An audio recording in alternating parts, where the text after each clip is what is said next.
Hello and welcome to Twenties Aplenty and our continuing weekly campaign, the Headhunter Chronicles, a D&D adventure involving random people that met on the internet.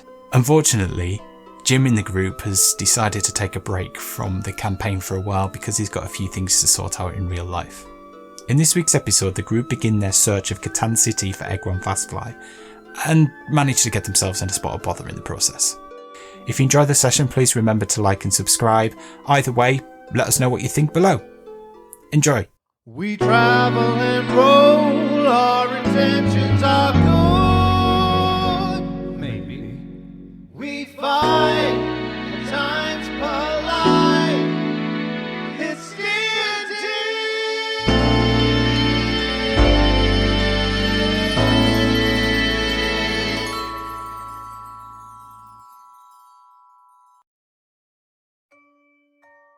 So, in last week's session, which I have found a name for, which was, I don't know if people with capes have to do it. Yes, yes. So we kicked off with the aftermath of the battle with the spiders, the phase spiders. And apologies if there's noise in the background, by the way. There is baking going on in the kitchen and they're currently using food processors and mixers and things like that. But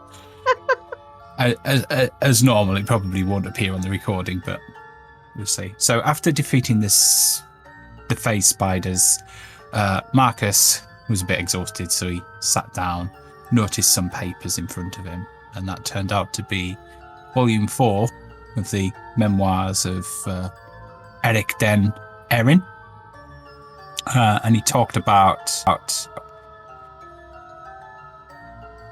how he became Baron of the Erin's lands, what's now known as the Erin's lands. Basically, the local economy was failing, people were starving. They came to him as the local kind of rich person for help. And they offered to appoint him Baron of the lands in exchange for him. Well, he explained his curse to them of vampirism. And that he did see it as a curse, even though it gave him certain powers. And they agreed that they would give him, they would appoint him Baron, they would let him feed so long as he didn't kill anybody and he didn't turn anybody. And under his supervision, they managed to turn the tide. One of his first orders was to build a dam, which then formed the Erin's Lake and the River Erin. And that actually put the land he was chased out of, that he was originally from, which is now Dam's River and was it Dam's Mouth and Dry River? Dam's Mouth and Dry River. Actually turned the tide. The river that was serving them were dried up, or the rivers that were serving those towns dried up. And they were overfishing and drawing trade away from the Erin's lands. So he overnight solved the problem by putting a dam, by damming the river. And actually that then meant that those lands could live off fishing and trade themselves. So it seems to be a mutually beneficial arrangement. However, he was still quite weak because he could only feed infrequently. The population wasn't such that he could feed on a regular basis. What he did say, though, when the group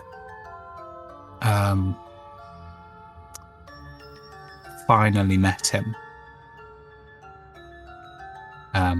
Having done a little bit of investigation before actually finding him. That investigation involved a stroppy teenager whacking Lucy over the backside with a part of a wardrobe. And Amanita finding a razor and a cape. And Yin finding some fluffy towels. The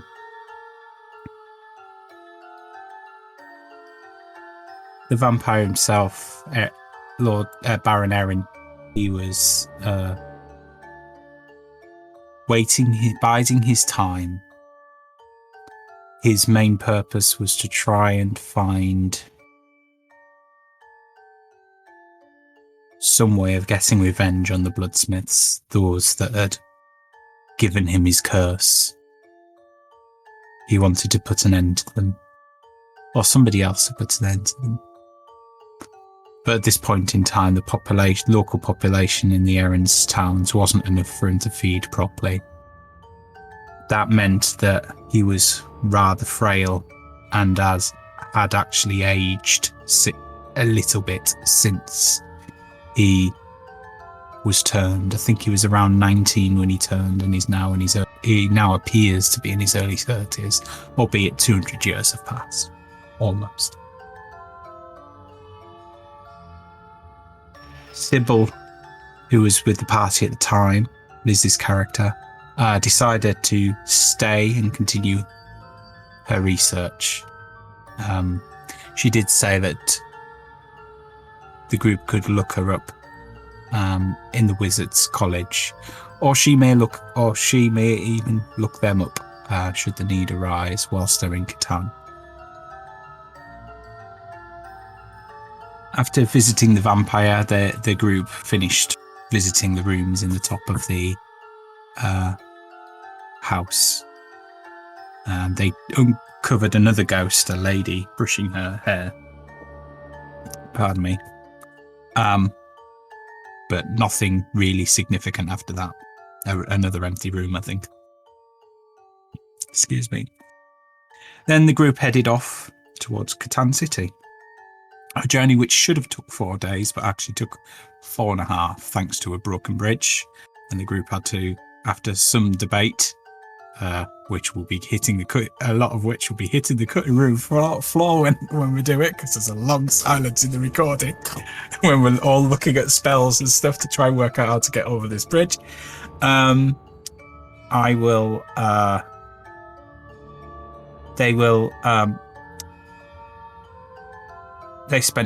Lucy and Yinran spent half a day chopping down trees to build the bridge. And I assume Marcus was involved, and probably Varric as well at that point. After that, on the journey they also had another few obstacles. There was mud. There was another kind of bridge that had gone down, but it was only a short one, so managed to get through that one, no problem. There was a couple of encounters, albeit one of them was distant. There was, as they were getting very close to Catan, they heard wolf howls from the south. And then there was also a suspicious looking couple that shared the group's fire in the night.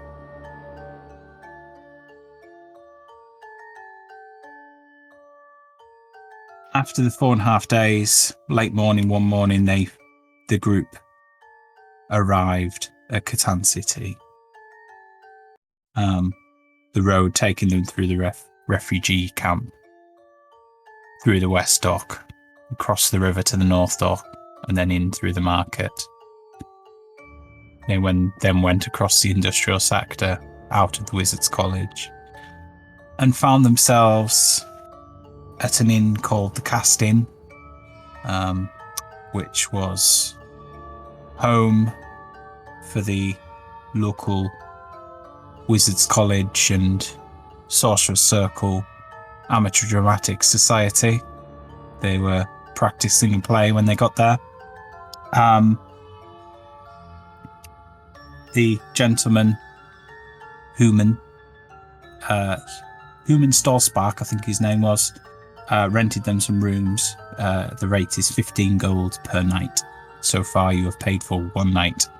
That is for 2 rooms, which sleep a maximum of 8, but there's 6 of you, so you need 2 rooms. Breakfast at 7 a.m. Varak hung around in the bar while the others kind of tried the room out. Lucy looked out the window and spotted a wooden tower, which they believe may be the tower of the Sorcerer Egron, who is the one that is supposed to be fixing the Ascension Crystal from the airship that they have brung to Katan to fix. Yin snuck out, although not very well because he,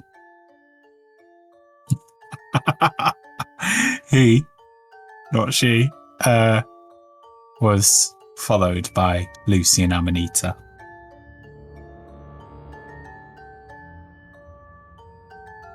When they eventually got to the temple, Amanita was quite intrigued by Yin's praying. Having had a bit of a discussion with Lucy, Lucy did point out that Yin didn't have a cape on, and perhaps because he and Amanita did, they didn't need to do any praying because he didn't know if people with capes on were supposed to do it. Hence the name I picked up for the episode.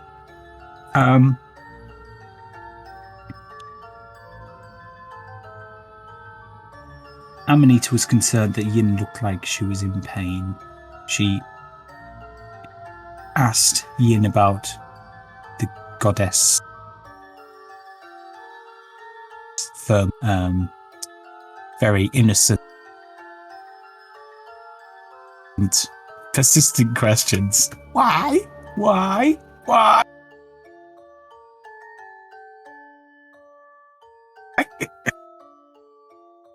Finally, the ending with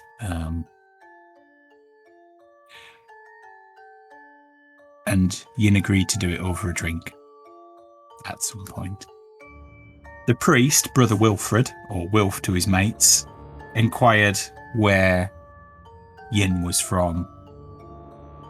He wasn't familiar with him, and he noted that he seemed quite knowledgeable about Firmo. Yin explained he was from Westlands, and Wilfred noted that there was a hysterical man had visited spouting some gibberish about the rise of Ulrich, or Ulrich's return, and corruption in the church, and destiny.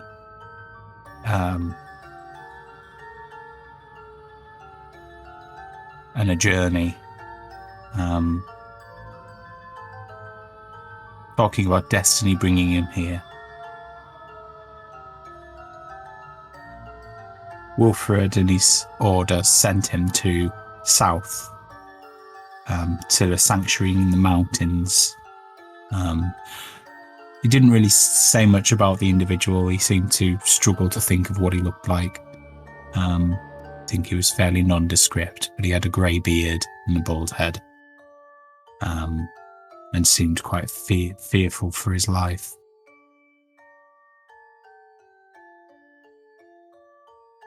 In the end, Yin was a little bit embarrassed, I think, by Lucy and Amanita's chaos in the temple, and herded them out.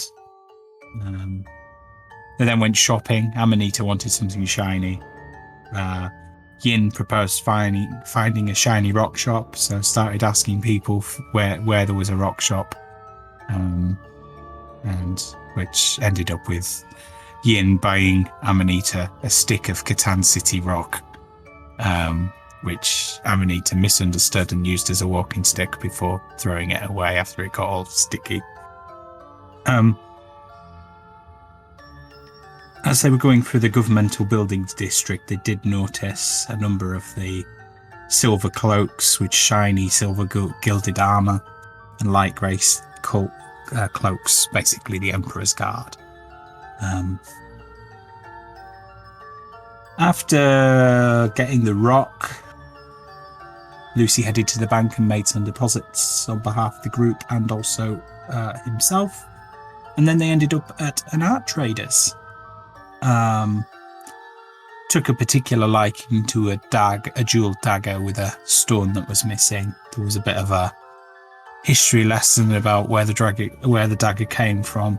It was taken from the ruler of Scandi, which is a place we haven't come across yet, by the Drifanian king in a duel to the death. And that was at the beginning of the Third Age, which is the age that we're currently in. So it was probably about 700 years ago.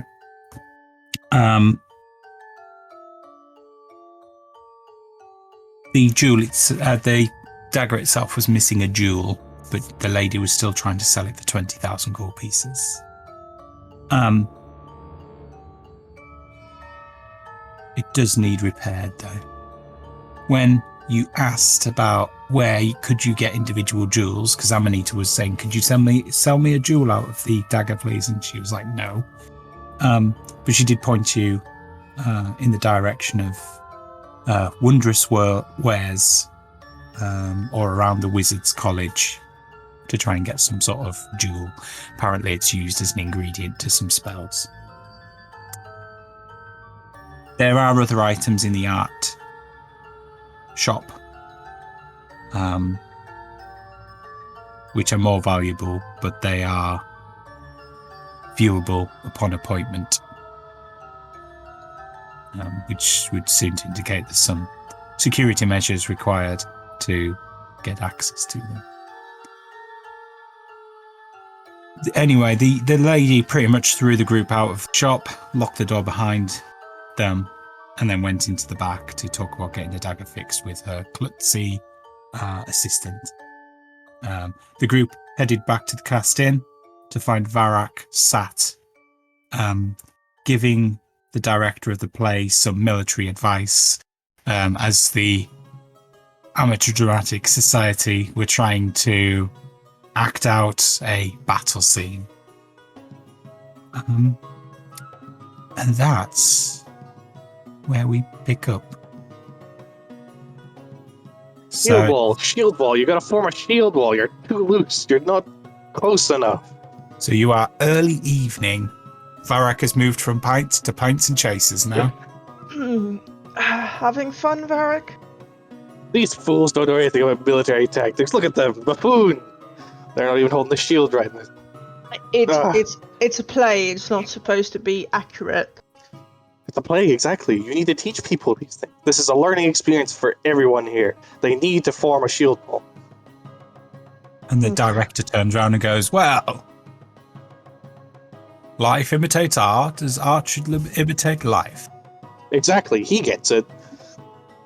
Again! I was trying to help. Oh, your friend has been very helpful. Very helpful indeed.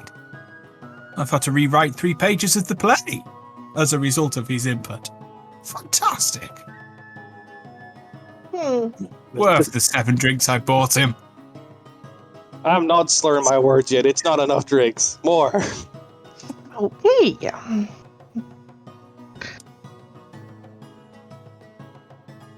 So, who are your friends, Varrock?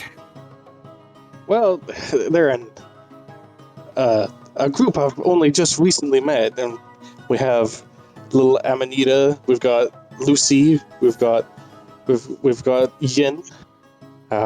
Is Marcus here at this point? Is he still around, or is he? Marcus is still around, yeah.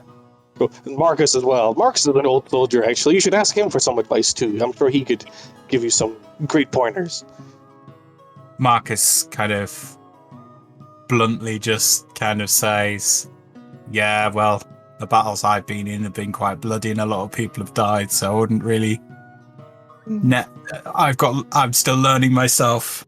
Those are the best ones, am I right? Oh, God. Can't we not? Do you want a drink, Varrock? Yeah, please, that'd be great. Yeah?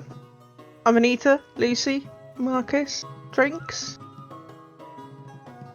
Yeah. Mead, whiskey? What? You need whiskey. No, mead and whiskey.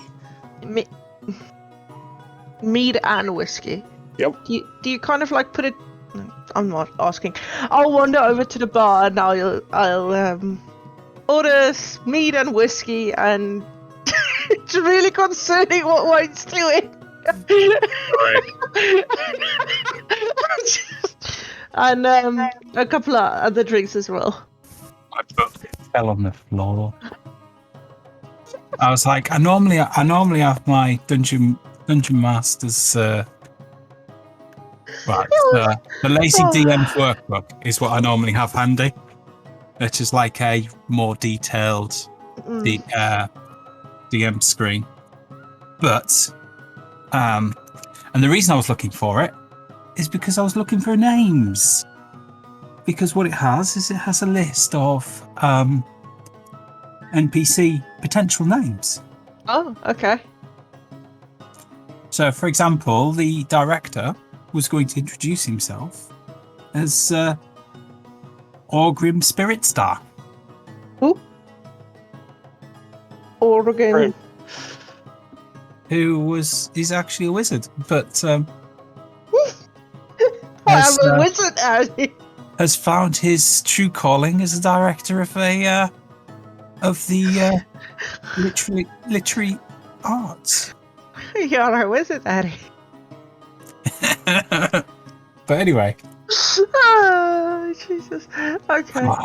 So, anyway, where were we? I'm getting chaotic.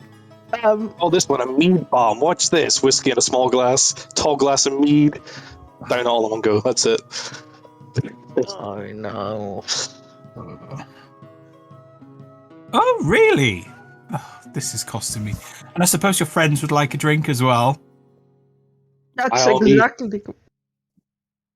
Oh, I was going to buy some, but if you're offering, well, as long as it keeps these lot in check, and he points at the actors, worth every penny, every copper piece. At this point, I'm picking up people individually, moving them into the right slots so they can have the overlapping shield and stuff like that. Second row, over the heads. Just, yeah. That kind of military instruction, you know. So.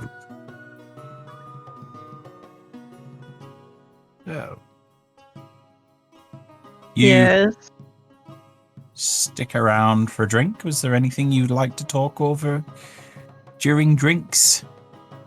Is there anything we'd like to talk about? Anyway, while these guys are practicing their shield wall, what did I miss? Where'd you guys go? We took a walk. You know, the thing you do to get fresh air? Never heard of it. Oh, okay. Maybe you should try it. I've done plenty while walking in military days. There's no need to.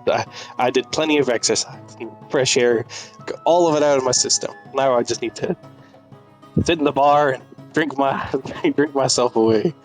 But anyway, where did you go? I'm interested. That was all my own. Here. We went for a walk. But where? Where did you walk to? A rock shop. A rock shop? Like a gemstone or a hard candy place? The hard candy place. Oh. It was very sticky. Yeah, they get like that sometimes. Yeah. Might be something to do with the fact that she used that as a walking stick. But I mean, yeah. Do you need a walking stick, Amanita?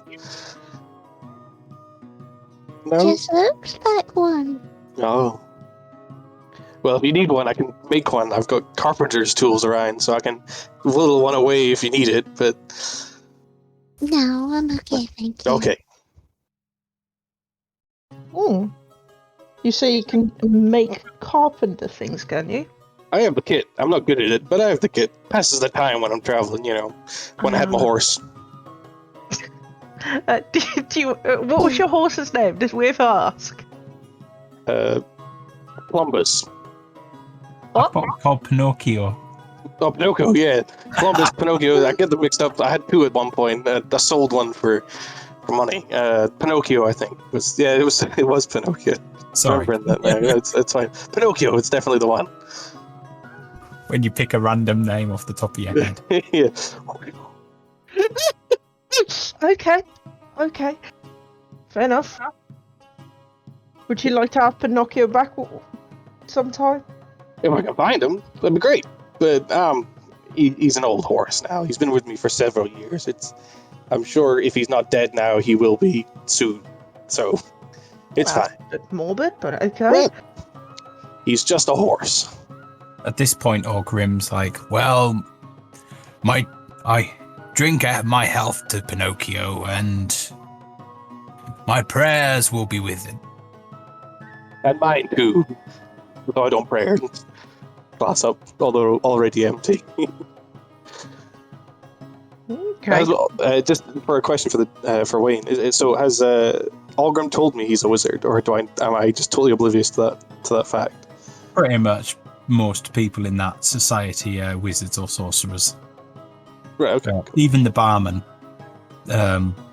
Human, has been to the Wizards College. Right. Orgrim, what do you specialize magic-wise? Oh, it's a long time since I used any of that. I'm more concerned with the classics than the arcane these days. I'm just thinking, just maybe some illusionary magic might give your performances that extra oomph, Just as a bit of advice. Possibly. Although, between me and you, I wouldn't trust any of these lot with things like that. Especially if you want your room to not be burnt in the middle of the night. Oh, I see. Right. Okay. I understand the picture. At least it will make it warm. Her and the fire. No, I don't really punch people, but that validates something. You don't sound like a very fun guy. No, I'm not. I'm a miserable bastard. I got it. Sorry. Oh, Jesus Christ, Wayne. Oh, many mushroom buns. Fun guy. Jesus Christ, man. You wouldn't want to eat me. I'm named after a very special mushroom. Are you? Aye. And what's so special about this mushroom? One bite will make you feel very unwell. Oh.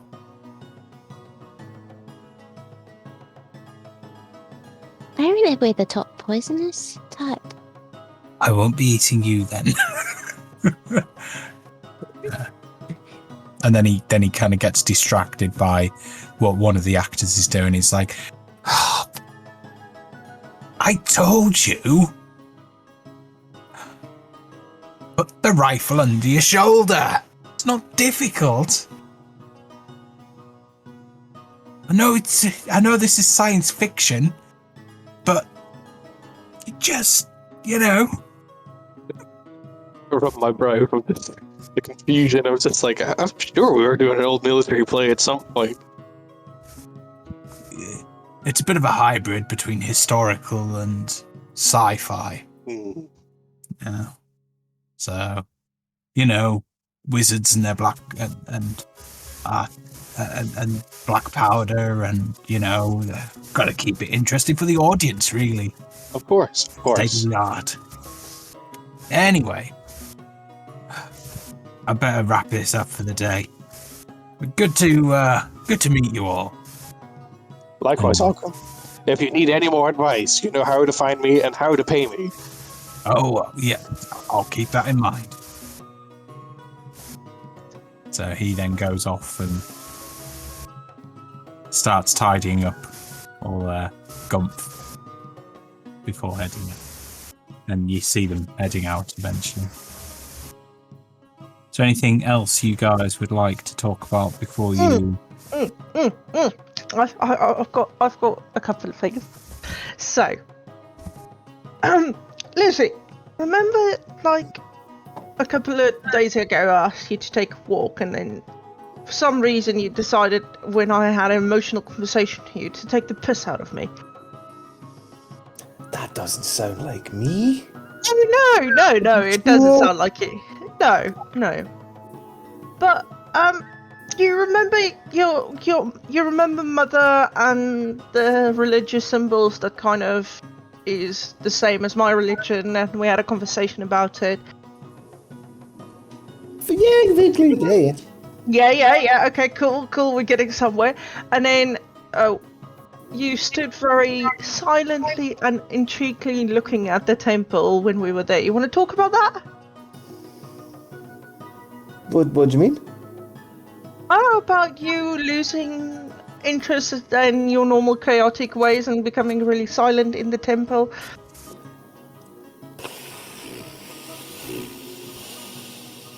At this point, I'd say he looked more thoughtful. Oh, Like yeah. there was something that was said that distracted him a little bit. Yeah, I don't have What- any stuff there, I guess.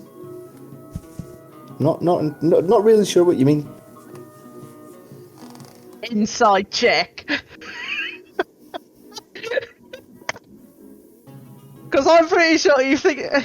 Are you trying to deceive, or can you honestly not remember? I honestly can't remember. Have a look at the chat you sent to me in the last session.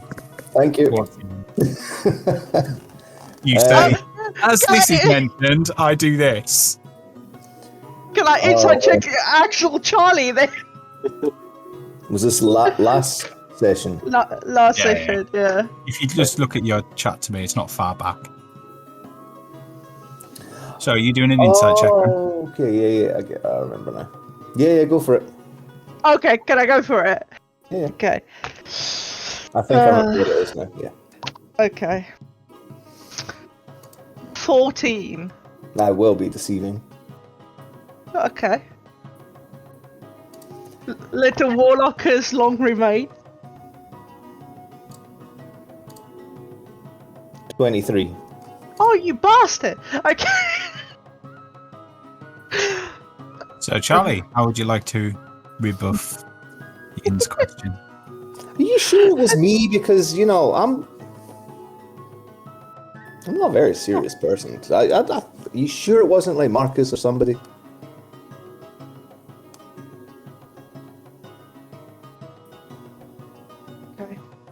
Okay.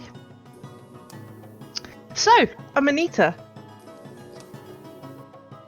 do you have anyone that you pray to? Or want to No. pray? No? Not that I think of. I mean, I worship all the plants and nature and all that and all the animals, but I mean, it's just boring. Do you have somebody that looks over the plants and animals and things? So of course, Okay. Do you talk to that person? wait, I can talk to any animals or Okay. trees, plants. Okay. What about the person that looks after all of you? Oh. I think No. what Yin's trying to get at is maybe there's a god or something like that that you look up to, perhaps, or something that you would consider to be your god. Yeah. Not that I know of. I mean, I was a bit young before I knew anything, to be honest. Lucy just mutters to the side. She looks up to everyone. Don't you see the size of her? Well,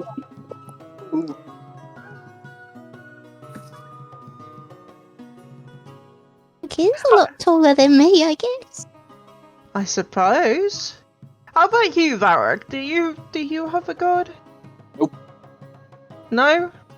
I don't need a god. I'm a good kind of guy. I don't need divine inspiration, or I don't need to rely on that. I'm fine. You don't need a god. No. That's a whole different conversation I'm not willing to have right now. No, of course. Anyway.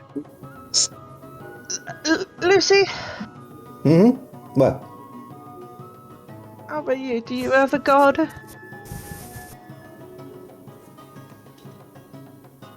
No, I worship myself. I can respect that. That's the kind of ideal. I mean, who I'm wouldn't? trying to teach Amanita something, and I would really appreciate if all of you would cooperate. But, you know, like in typical fashion, no. Why don't you explain about your god? That'd be the easiest way, I would imagine. Oh, I suppose Amanita can use her as an example, if she wanted to.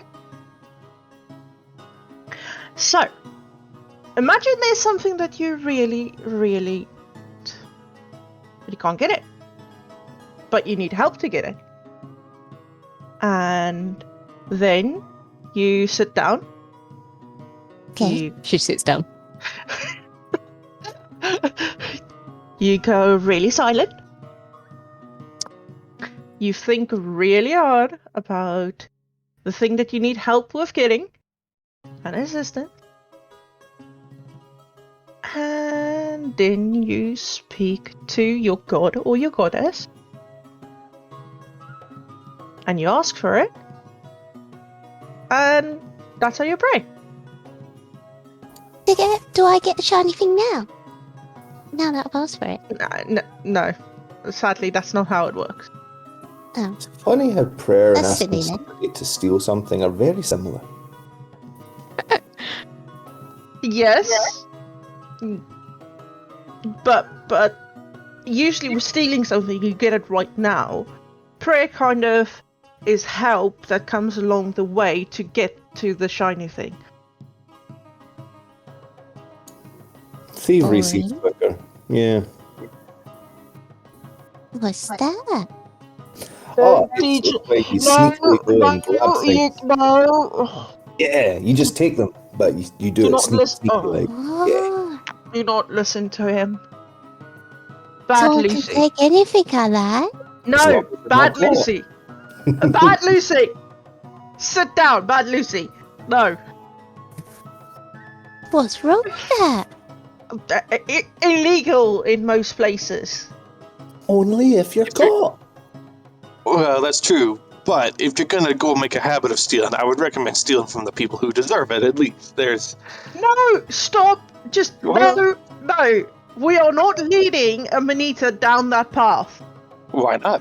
I've been there for several years now, and I can tell you, it's been the best time of my life. You might have been there for several years, but it's not the place to be. Why? Your pockets are always full. Kinda. Filled with useless stuff, but kinda. There's a lot of shiny things in there. Bag of caltrops, just a couple of daggers, empty pockets onto the bits of cartel. Wait until you see the Really? bag. Oof. Just open it, just shake it out, just a pile of stuff just appeared in the middle of the room.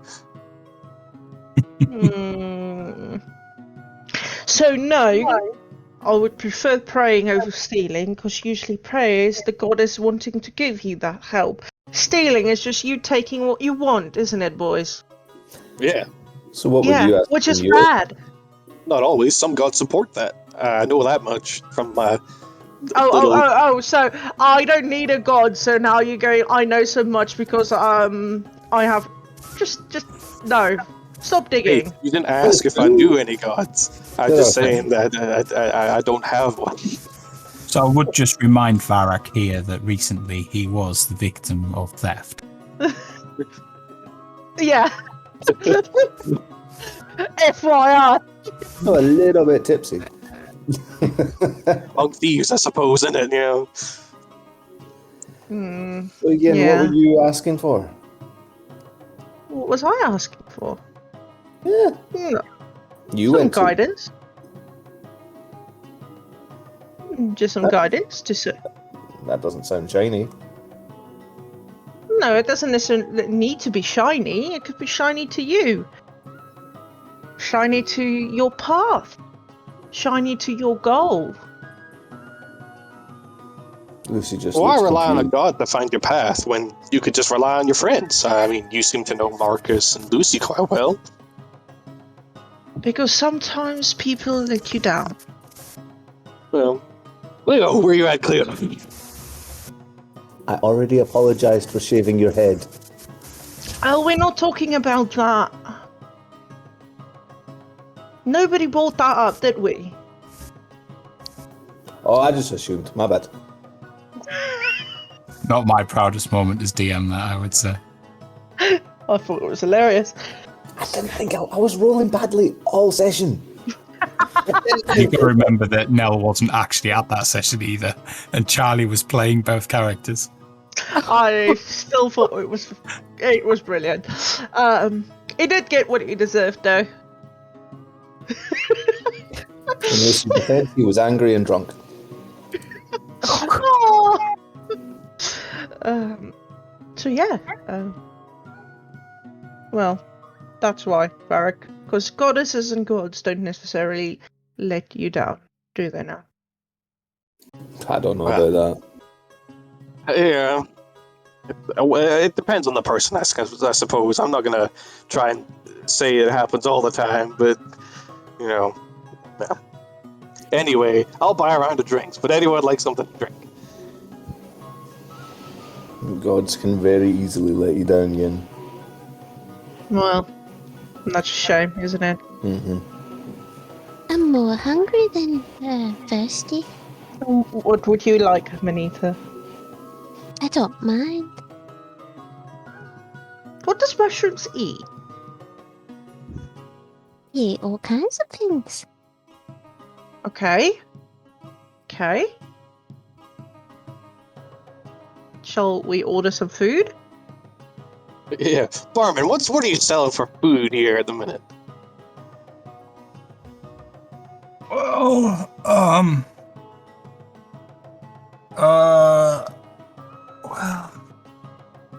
we've got,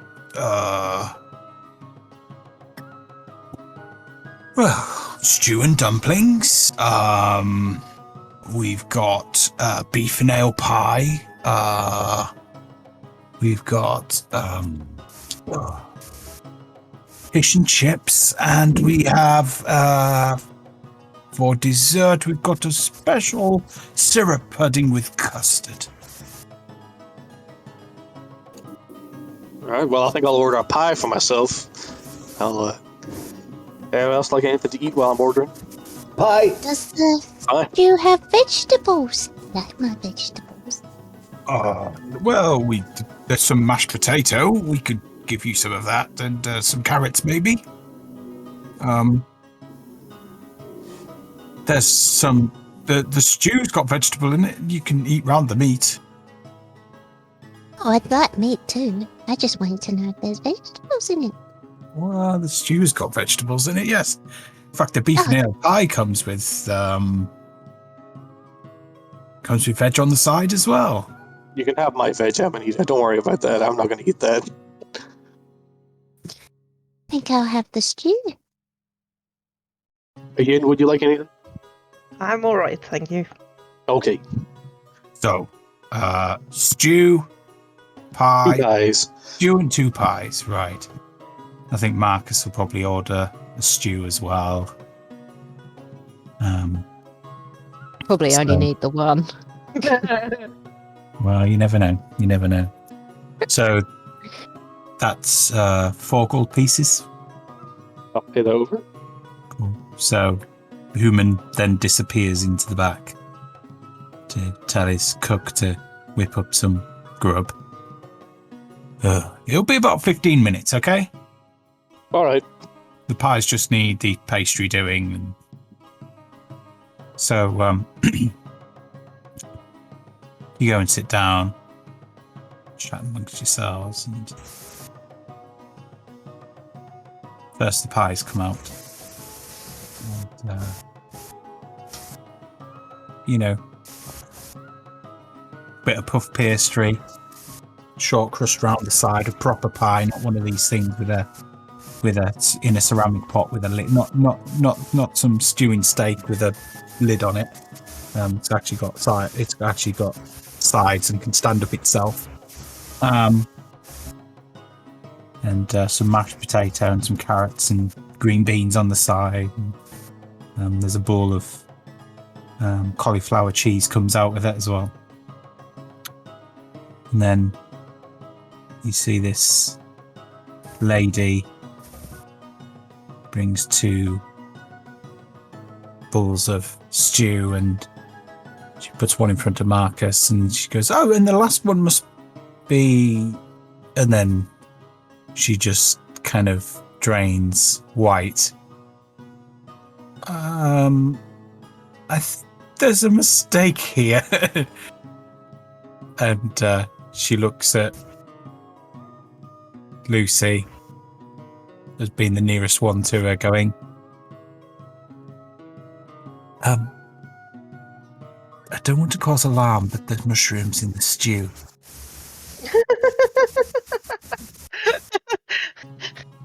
I don't know if Charlie is here, but And we'll assume he's like, "Oh, that's okay. It's okay. She eats carrots. She eats all sorts. Don't worry." And he's back. He's back. Sorry. What did I miss? There's mushroom. The waitress has just told you there is mushrooms in the stew. Ooh, nice. Just digging. Okay, so she just leaves the bowl in front of Amanita and legs it, waiting for the reaction. Just like tucking in, like, Oh, this is really tasty. Noticeable cuts of mushroom, or is it just like There are noticeable lumps of mushroom in there.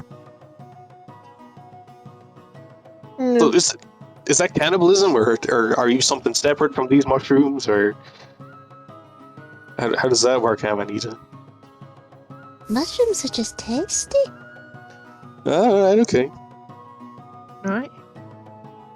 right, okay. So that sanctuary in the mountains, are we planning to visit? Don't Yeah. know. Okay. I'm just following you guys. Might get you into trouble, be careful. I think Marcus would turn around and say that, they should probably focus on visiting Egron first, and then see where that takes them. If they can get the airship, if the group can get the airship up and running, then they can come back relatively quickly and visit here, there, and everywhere. Then the group needs to go quickly. Marcus is always in a rush, isn't he? Well, I think he just got his priorities straight. I think he would turn around and say he's got his, he's got his family to think of. His sister's gone missing, and one of the tasks that the group's being assigned is to get to the bottom of it. Oh, that's not good. I know how that feels too. I don't actually want to start arguing with a character that's not here. Did you lose your family, Amanita? Nearly all of them.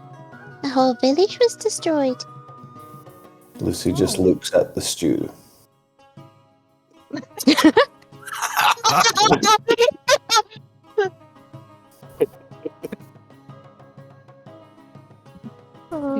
Do you want to find out what happened? Do you know what happened?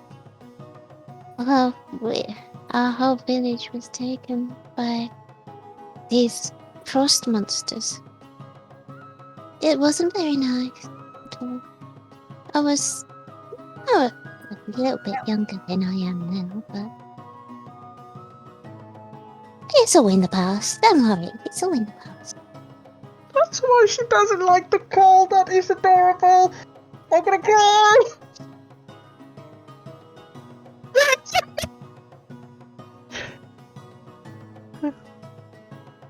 Oh well. I would say if she joined a bit earlier in the session that you joined, you would have had a bit of a problem because it was snowing. Oh, bless her. Well, did you ever get the frost monsters, or are they still out there?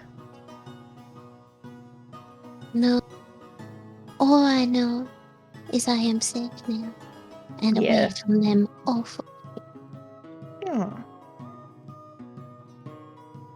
Well, if vengeance never comes up on your mind, let me know. I can use enough help with that, I'm sure. It's Yeah. halfway through my pie.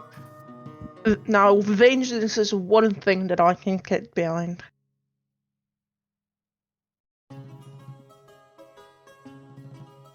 Anyway, apparently, seeing as Marcus' sister is missing, after you then, tomorrow morning, Marcus, shall we?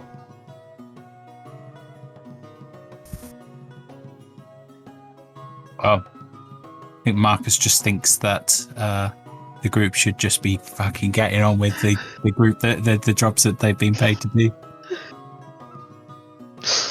Recognising there's other stuff going on, but we might get an opportunity in between while we're waiting for things to be repaired.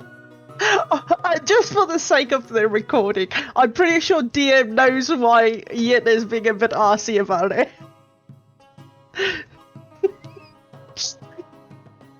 I'm not being a bitch, I promised. So what time roughly is it? I would say it's probably about 9-10 o'clock at night by the time you've had a drink and eaten. Well, I might as well wait until tomorrow to go try and sort out this crystal.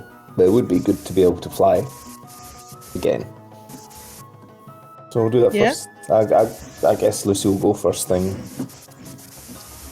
after his rest.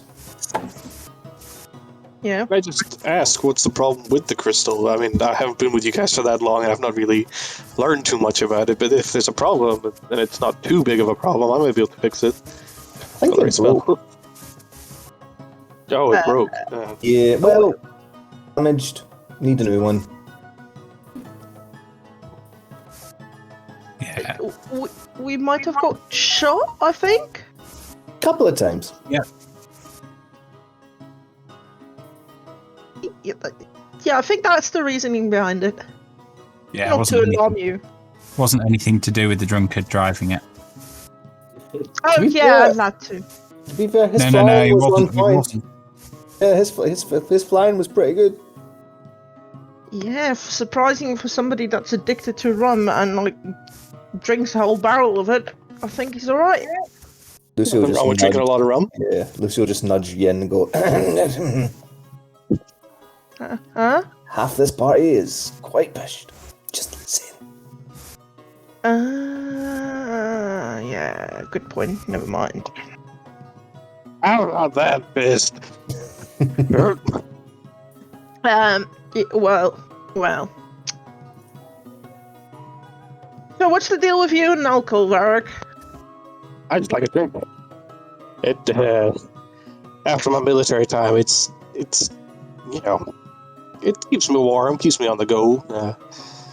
Looking for a new place to explore and to a tavern to share my stories with, and you know that's just how it goes. I've just been following the path of my alcoholism to find better stories and to tell and teach people. Like today, we met that guy and the dancers with the shield wall and the guns.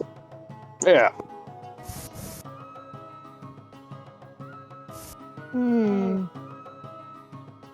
Okay. Okay. So, you continue drinking, eating into the wee hours. Breakfast at 7 sharp, if Human can get out of bed in time. And you retire for the evening. You wake up fairly early. The smell of bacon and frying in the air.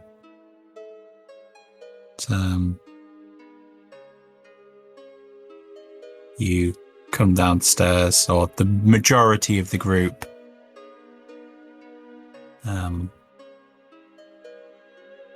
Amanita, for some reason, isn't joining you.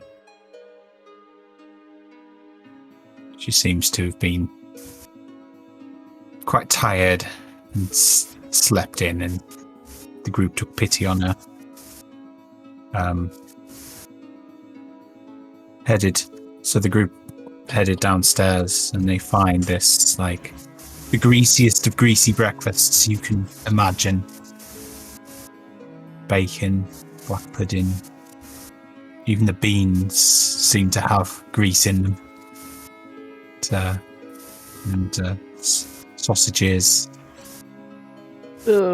All 3 types of fried potato. I can really do some of this. Sliced fried slices. Fried mushrooms. What have you. Proper hangover food. And it's like the beans are that greasy when you put the spoon in them, you can stand the spoon. No. So, Lucy did. on there. You get downstairs about 7:10, and they're still serving. But you're sat at a table that's obviously been used before. They've wiped the table down, but you look in the butter for the toast, and it's kind of obviously being used before. There's bits of baked bean and potato and stuff in it.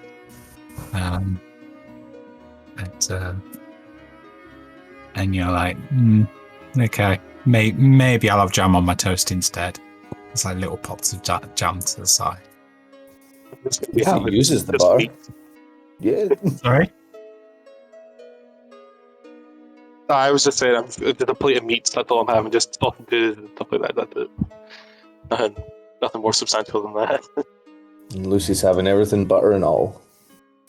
Oh. Oh, no, man. A bit of cheese or something like that left over in the butter, just as someone's knocked it off or something. Just kind of put it on the plate. Straight. That's it. Ian will just have a cold glass of water. All he's having. The time's ticking on, and they start asking about your mushroom friend because, they're going to stop serving soon. So if she's not down for breakfast, going to miss out. She in your pocket, Varric? Open up my pocket and I kind of check inside. Is Amanita in there? No. How about we grab her a plate and just take it up to her? Can do that. Yeah, can we check on her that she's maybe okay? Which is, usually what we do with travel companions. Yeah, we'll check on her, sure, but we'll bring her up food. We're already down here. I think it'd be a waste to not let the food get taken up. Yeah. I'm not saying that. I'm just saying maybe check on her. Yeah, well, let's do that. We also get Yin's serving, please, as well, yeah. Yep. So You eat like a horse. you get You really do. 2 plates, and you've piled them that high with food. All sorts of stuff. Barrett's kind of mildly gagging at this point, just barely able to keep his thoughts. Last night. Feeling a bit rough, Varric? What's going on? Maybe it was those mead bombs I made last night. They're Yeah, they weren't very good. They are. I don't think I'll do them again. I hardly drink like you. Suffering I a know. little bit. Anyway. Double time. Let's go check on our little mushroom.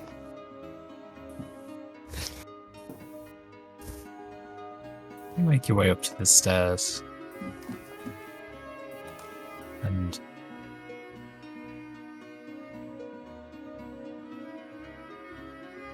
you can hear Amanita. She's clearly awake because you can kind of hear her, so she's almost singing to herself, or talking at least, through the door. What do you want to do? You're outside the door? Can we hear what I'm trying to she's listen in saying? quietly. Yeah. So Jess, what you do? What you saying? What you?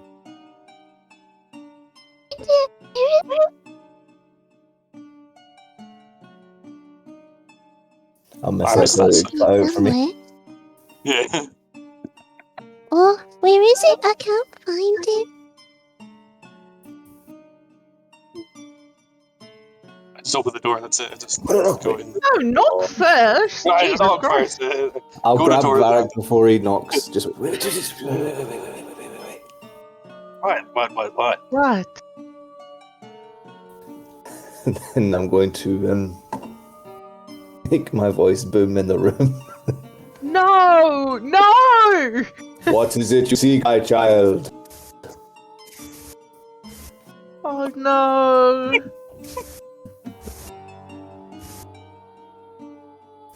Nice. Oh, is that the good thing that Yeren talks to? Mm-hmm. Oh no! Maybe. I'm trying to find my book. Can't find it. Now, is this a special book, young one? It's just a book. Right. Well, I think your friends can maybe help you find it. Goodbye! But I don't want the help. Silence. She was no help. And with that, she continues throwing shit everywhere. Then Lucy will let Varric go. Oh, Jesus. Oh. Knock on the door. I don't try to go. I just gotta stare at least. I'm just like, just knock on the door. Amanita, are you in there?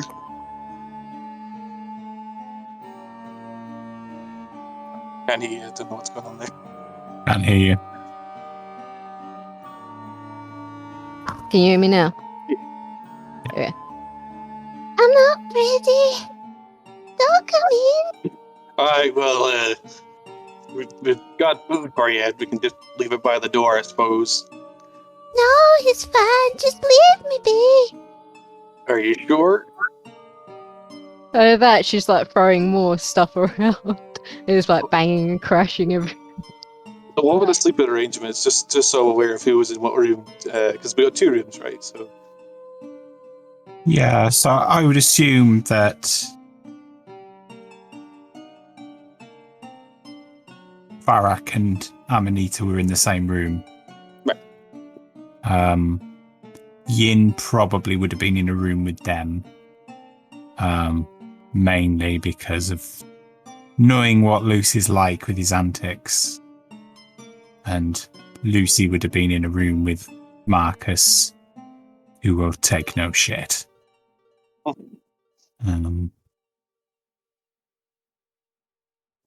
well, I understand you're not ready, Amanita, but I need to come in and get my things. I left my bag and stuff in there, so I need to come get it. She's still bashing and crashing. She can't hear you. She's bashing and crashing. I just come in. That's it.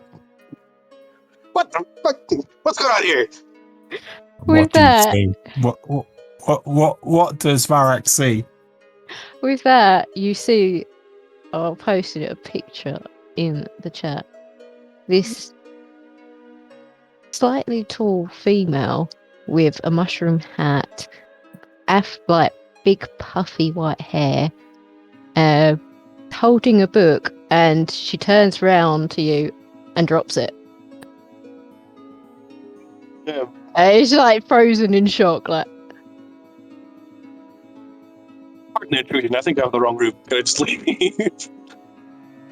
I'll close the Someone door. Just had a growth spurt. I have to quick listening to this. Do we see this? I mean, I would have opened the door, so I don't. Yeah, Yeah, I'll just Lucy- you flung the door open. I'll turn to Lucy like my head turned like a puppy and like, that's not a mushroom. Sounds like her. Yes, that is true. Laws of exclusion then means it may be her. Did we know what class she was?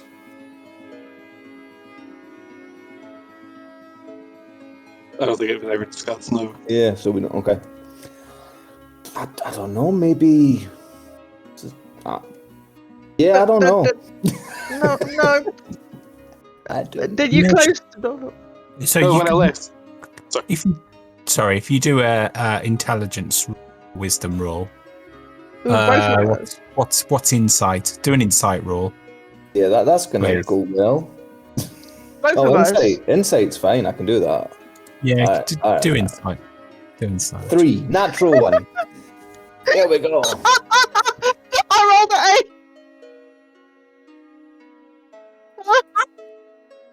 8. Amazing. Yeah, okay. we must have the wrong room. I was sure. You know- we had you know it for a she's- minute ago. So I would say you know that Amanita has used magic in your time, but that's about all you know. You could probably just slightly hear her going, Oh, they weren't supposed to see me. They weren't supposed to see. I'll soft. It sounds like her. It does sound like her. Amanita. Because I got you. one sec. Can you hear me now? Yeah, there we go. No, I can't. Do you need help? No, it's fine. You weren't supposed to see. Okay. Blame Varric for that one. Yeah, what's up? I'll punch him later. But do you need anything? I'm trying to find my book. Okay. Do you need help finding your book? No, it's fine. Okay. I'm not carrying the book on me. Like it just randomly fallen into one of my pockets. So I just check myself there. I'd make sure I definitely don't have it. I will silently whisper to Varric. Pretend like I am punching you. I'm not gonna actually punch you. Okay. And then I'll just like pretend that I'm like hitting her so they can make her. Being beaten. It was a bit dramatic, but. So can somebody do an investigation check, please? Sure. I'll do one. Yeah. Okay, yeah.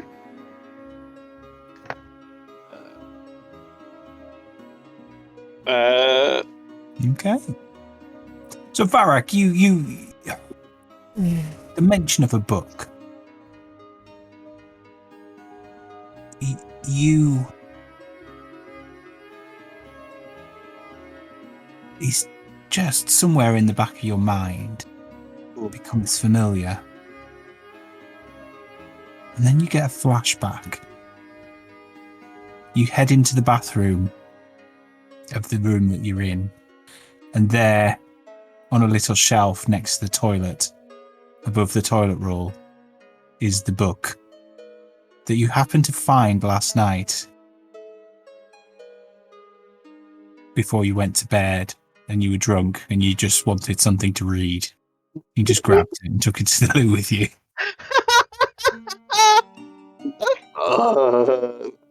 Can I grab it? And can I just take it back to the room? And can I just put it on the bed. I'm just like, that wasn't me, I swear. Oop. Let's grab my stuff. Have you came in the room? Yeah. Oh, thank you. I was looking everywhere for it. Ah, I guess it's too late now. You know the truth. I don't know anything. I'm still confused by this whole situation. Why, isn't it obvious? And with that, her like you start to see like little wings flutter behind her. I'm still confused. A fairy? You're a fairy? Hmm. I'm trying to stay hidden. I have to. Right. You know, as far as I know, Fae is just a myth. Obviously No, not. it's not. Obviously not. You look very real. Look all the We'll same to try me. and stay hidden because after everything that happened, we don't want to be discovered again. I'm a mushroom fairy. We look after all the wildlife and we took the form of mushrooms because it's easier to hide that way. So, no, eating mushrooms I'm fine with. She like looks at you. So, could Lucy do a history check, please? Oh. What have you done? What have you done? Nah. You know that. Nah. So as Yin's going the phase of myth, isn't it? Lucy's just like, Lucy disagrees. She's just looking around the room, seeing what Oh. stuff they have. Well, Not to all the take, same. just interested. Anyway, all the same to me. Shall we go drop off the crystal then? Do you want to change back into your little mushroom form so you're safe? This. With that, she like puffs and like kind of like does a flip and puffs into it and lands on her feet as a mushroom. Impressive. I want to do that. You need to be aware that with us, you are safe. That's fine. I don't mind that. Just you're not safe from physical harm. I imagine this group's going to get into a lot of fights, so just that's fine. Just putting that out there. That's What do you take us for? Some kind of hooligans? I watched Marcus run into a room full of spiders. I'm just saying it's. Correction, that was Lucy, he's not good. Marcus. Marcus did it Marcus first. did it first. Yeah. Oh, okay. Yes. and then shut the door promptly. Yeah. Then Lucy did it knowingly. Yeah. But I didn't know. I didn't Eyes know of there the was spider. spiders. Anyway, You knew there was spiders. what Varric's trying to say is that you will be safe. No frost monsters or anything will get you. Something else might do, but they won't. That's fine, I can fend for myself, but being in this form is a lot better to stay hidden from those who don't believe in fairies and the fae, because it's happened before and it gets a bit chaotic. Chaotic? So, Doesn't sound like us at all. Anyway. so where are we off to? Want your breakfast? Oh yeah. Oh, that looks tasty. There's no have mushrooms this time. one of the plates. That's awesome. So you finish up your breakfast. Lucy has his second plate full. Or should I say Yin's first plate full? And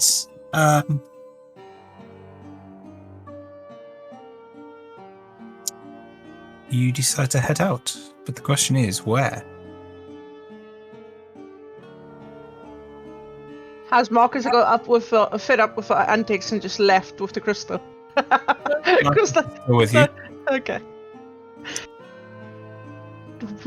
Where are we going? Varric, Lucy, Marcus, and Amanita. You guys said you went, if I remember correctly from last night, it's all a bit hazy now, but you got some crystal to sort, so let's go deal with that, sure. Yeah? If we've got nothing else to do. No, I can think of anything better to do than deal with crystal, but yeah, let's go. That's good. So, where are you headed? You're looking for a tower with a wooden roof.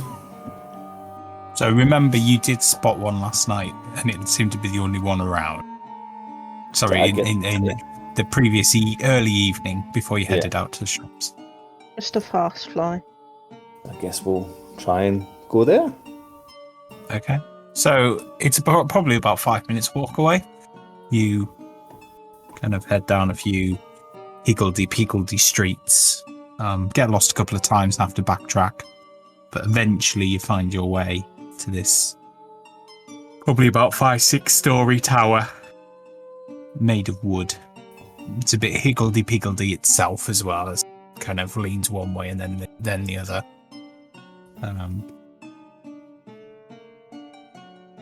Outside, you see a number of burly gentlemen unloading a wagon. Burly gentlemen with, they've got like leather waistcoats on, and they are as wide as they are tall and have skinheads. They are carrying what looks like furniture into the tower.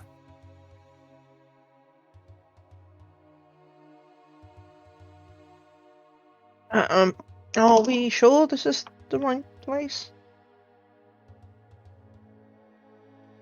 No clue. That's the guys.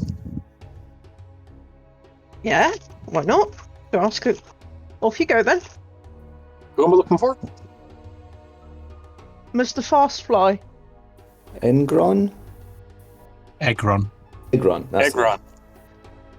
Cool. I'll go off and ask one of the guys. Excuse me, do you know of an Egron? I'm a bit lost. I'm an older man these days, and I need a bit of help finding my way to him.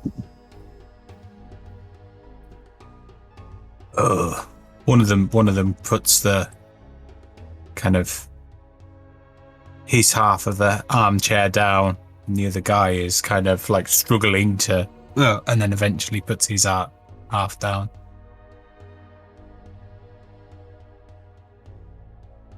Yeah. You come here a couple of days ago, you would have been in the right place. This was his home.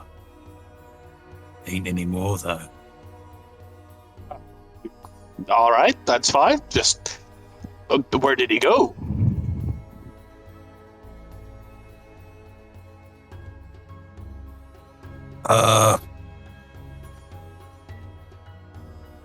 Dunno. Likes a card game though. Try some of the taverns. Might find him there. See. Who owns this place now? Maggot Slickshaw. Is Mr. Slickshaw available for a chat, or Not with you. okay? Well, I've got to say, gentlemen, this has been a pleasure, but I'm going to take my leave now.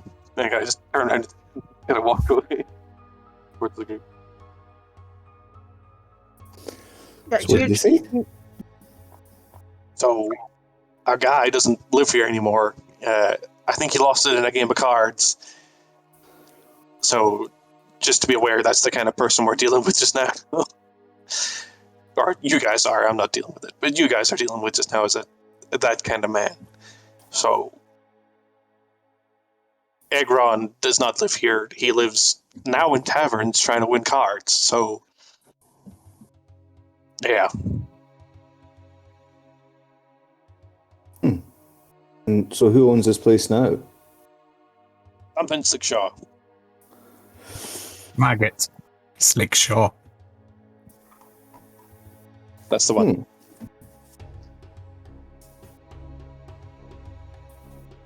I tried asking for an audience with them, but no, they're not going to speak to me. So Maybe they just need a little convincing. No. What? Have you ever tried talking to people, Lucy? Yeah? Okay. Do you want to try talking to them first? Sure. I talked to them, it didn't work. So it might be easier to take a different approach. Kill them? But No. God, no!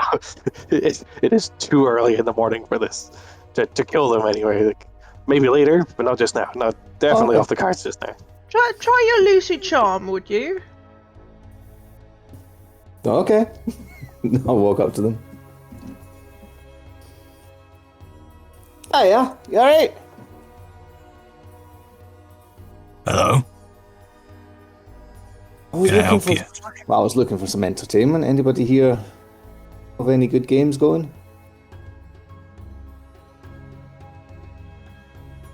Depends who's asking. Hey.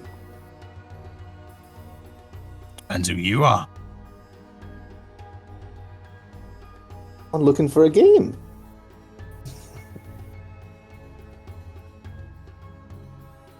Or a persuasion check. Can't remember. Does the thing give me advantage with this, or is that? I can't remember. So not only when you're buying stuff. Bangs. Right. No worries. 12. No,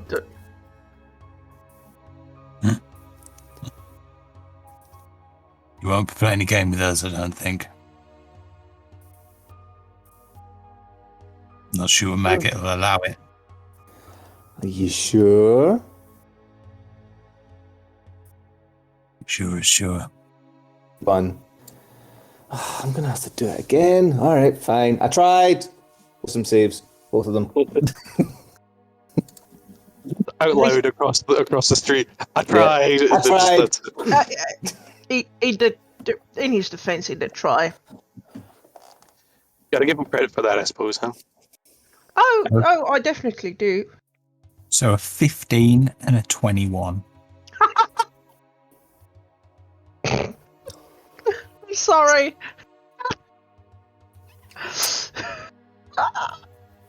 Nice meeting you. Yeah, so this is the stage where we walk away quickly. Yep. They look rather... As in, they give him the look as in, if any other fucker comes and disturbs us while we're doing this, they're for it. You should give it a shot. It might be worth it. I'm not the talking type. So, shall we try the taverns in the vicinity then? Do we know what it looks like? Nope. Oh, I didn't ask that. I thought you guys would have known. Nope. Well, this is a great start. Let's just go. Yeah. Yeah. I don't know if this is the... Is there a guard nearby?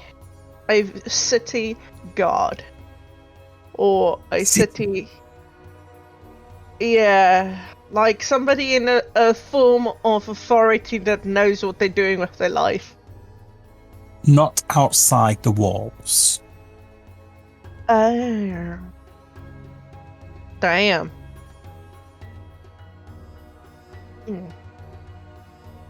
So, any ideas?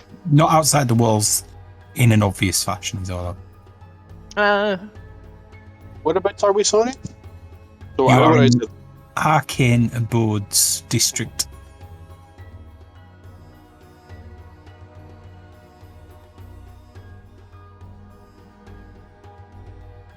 To the southeast of the city, outside the walls.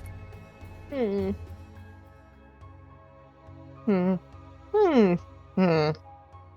don't we go ask Uman if he's heard of him? Who? Uman. The barman from our current place of stay. Yeah, we could.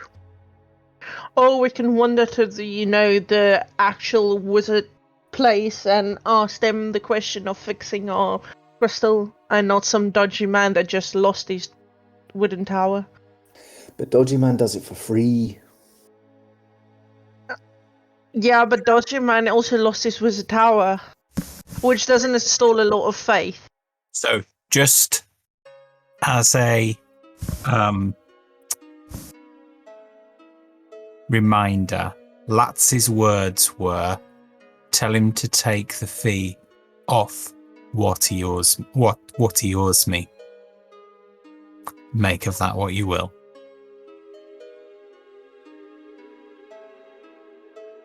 Eh. Still, Yes, yes.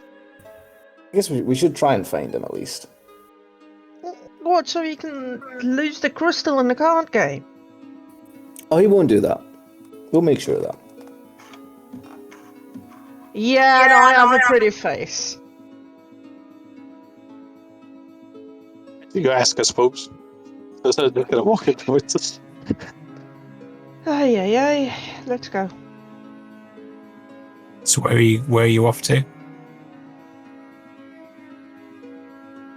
So are we? I was kind of making my way to the tavern, but we could go ask the wizarding people. I'm following you guys at this point, though. I've got.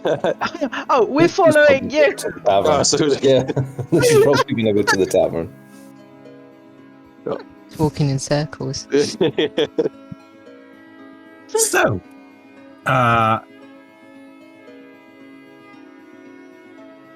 you head back to the cast-in.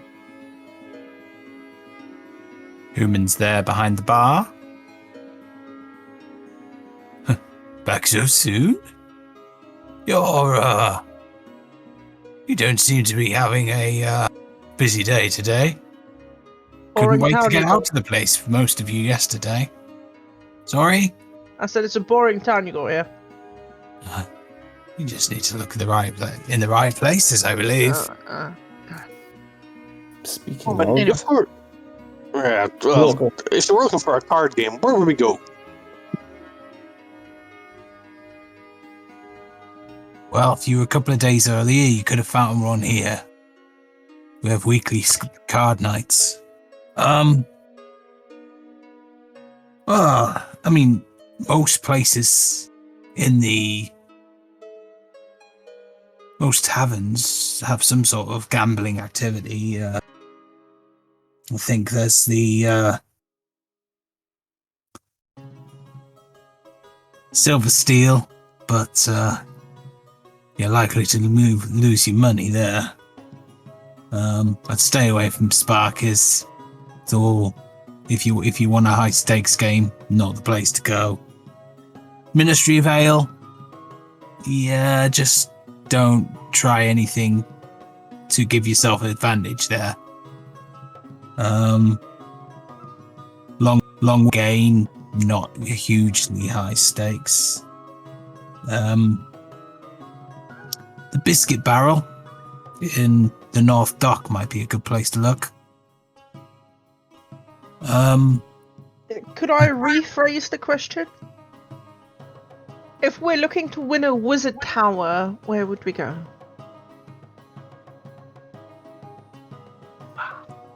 I could tell you where you would need to go if you lose. Yeah, please do.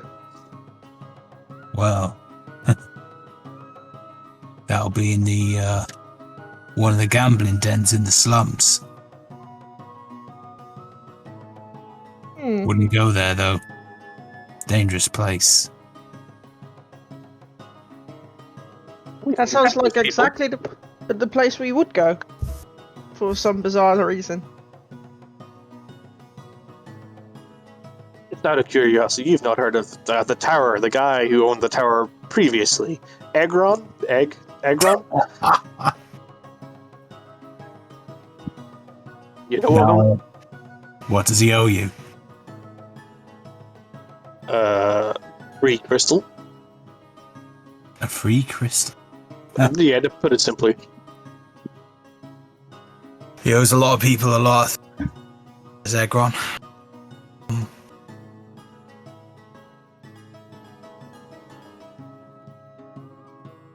I think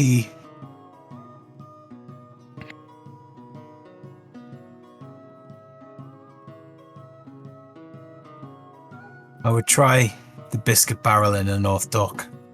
Or failing that, if he's certainly stupid enough to go to the Silver Steel. One of those two will probably at least point you in the right direction. I don't think we've got any more questions about the gambling scene then, do we, guys? Damn good.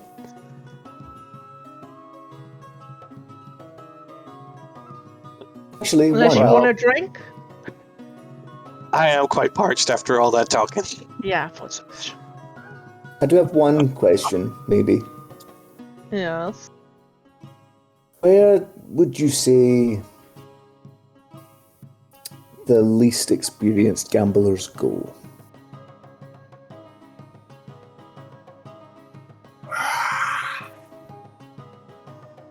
Well, it'd be those that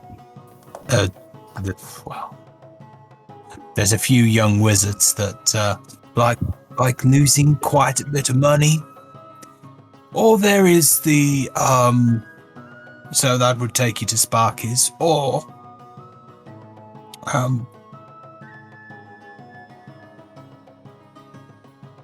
the long wait.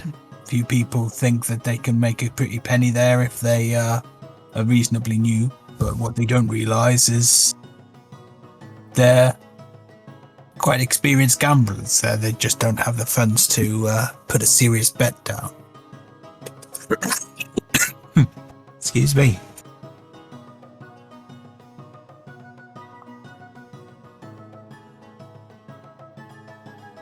So,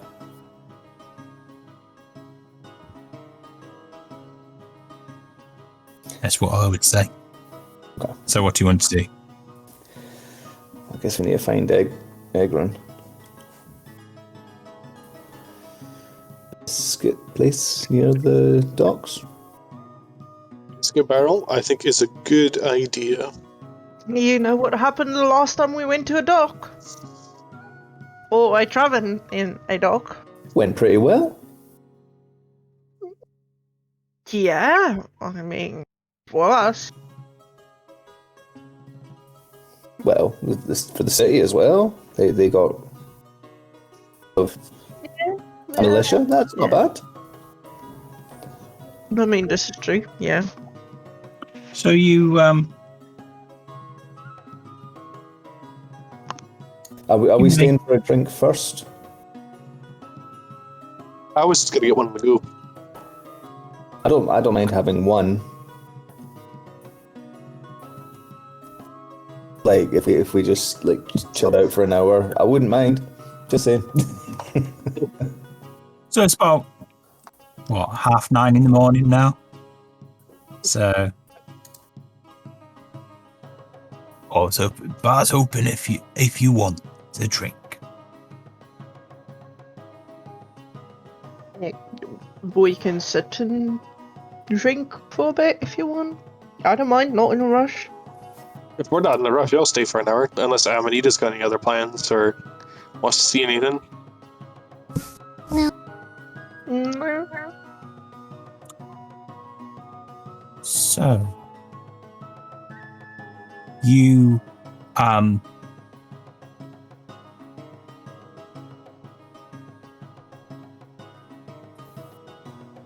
a round of drinks. Let's say a couple of gold. Marcus doesn't have one.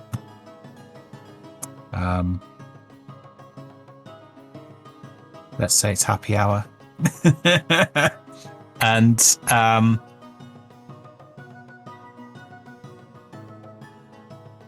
you spend an hour. About 10:30, you decide to leave and head towards the North Dock. Make your way along the outside of the wall And then probably about halfway along, not quite at the gate, but getting towards the gate, you come upon a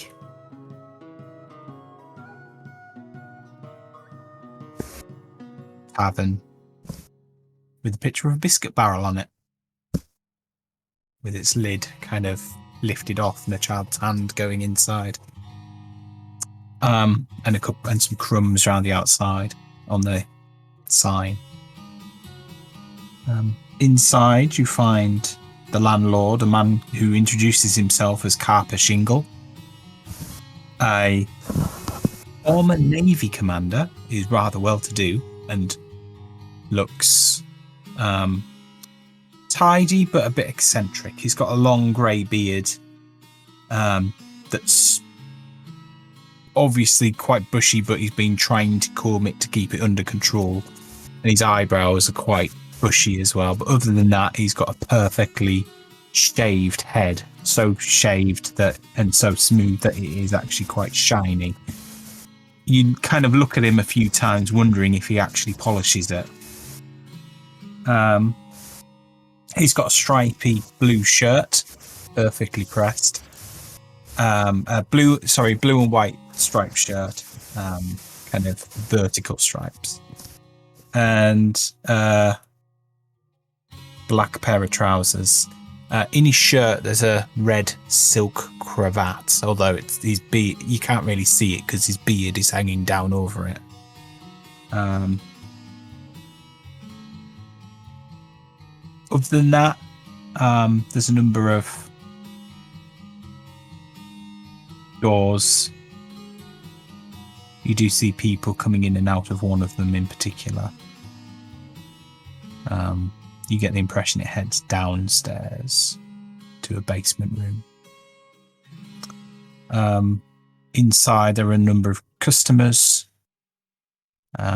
some of which are playing cards, none of which match the description of a wizard with a long beard and long hair that Latz had explained Egron looked like.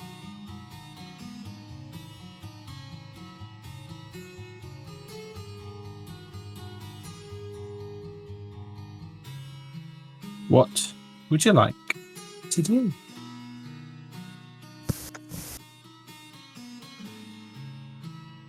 My grandpa used to play cards. I never used to play. Well, how do you play? I'm not quite sure either, to be honest. Gambling wasn't really too much of something I did in my time. Marcus would comment, doesn't sound like Egron knows how to play either. I wouldn't mind having a go. What was the owner's name again? Something Shingles. Harper Shingle. And he's introduced himself to us. Yeah. Yeah, okay. So it's like Casper, but with a K and an R instead of the S. So, Harper, do you do card games downstairs as well, I take it? No. That's a private club downstairs, is all I would say. Do you need to pay to get membership? More of an invite only thing. I see. Yes. I've probably told you too much already. And that was very little. Yes, well, I think I've already lifted the lid too much on it than you would. Than I should have. Well, How do we join? As I said, it's invite only. But how do we get invited? They call you, not the other way around. What if they did? then it would be a strange occurrence. Oh, you mean what we if they were did call you? invited. Yeah. Well, then you would know, and you'd know how to obtain access to this particular establishment.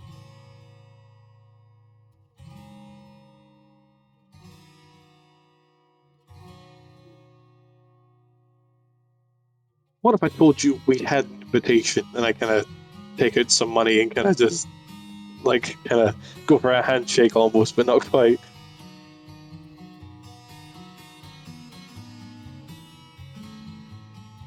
A persuasion check. With disadvantage. Oh no. Persuasion. Persuasion, yeah. So for disadvantage, I'll just roll twice to the lowest score, right? Yeah. Yes.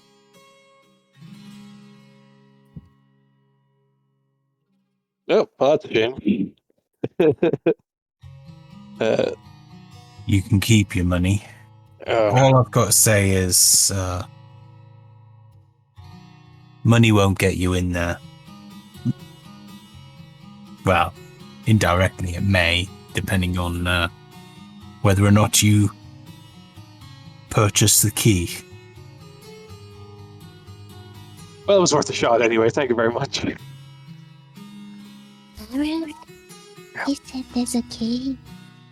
I don't think he means a literal key, though. I think he means like an invitation. But if there was a key, We could steal it.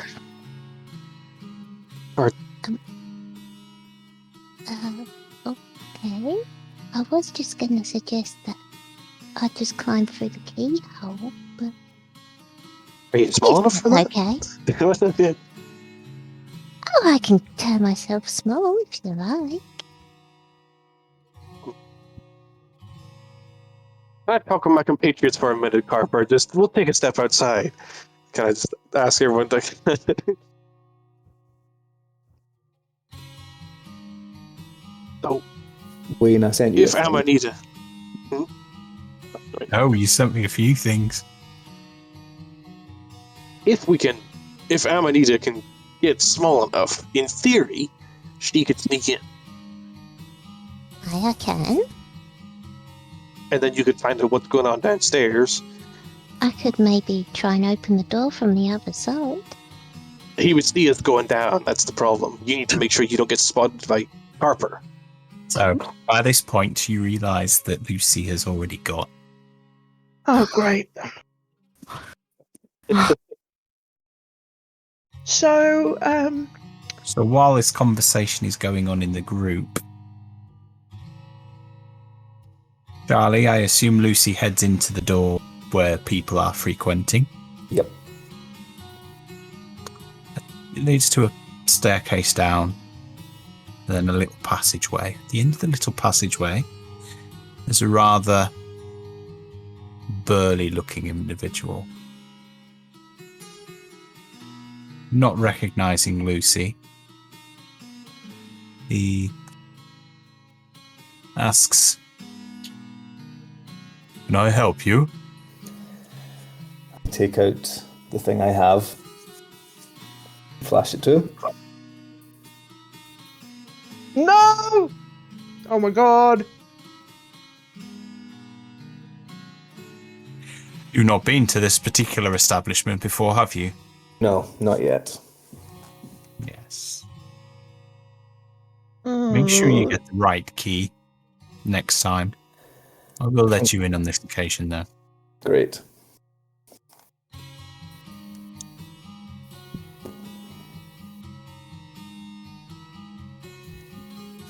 So he lets you in.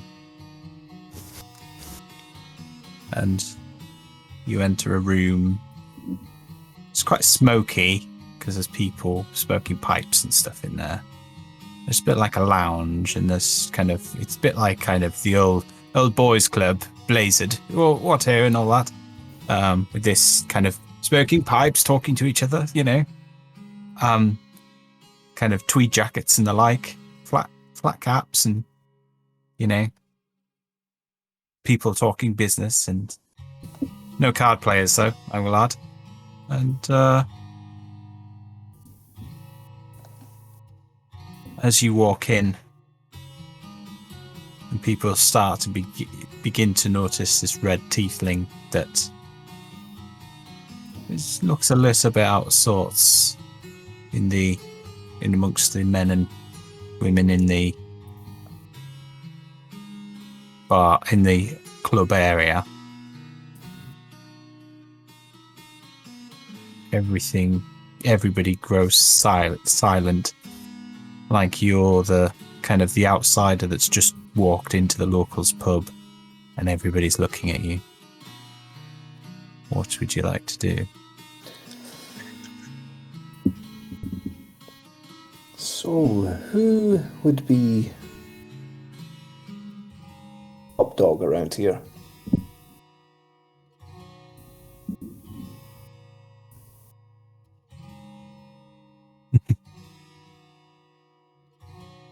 Well, you'll be after Uncle Shigar. Sounds about right. And this particular gentleman who thinks a lot of himself. You can see if he's welcoming guest, and he kind of just gives you the kind of handout towards a particular door. I'll go in. Are you just walking into the door, are you? I'll knock, but I'll go in, yeah.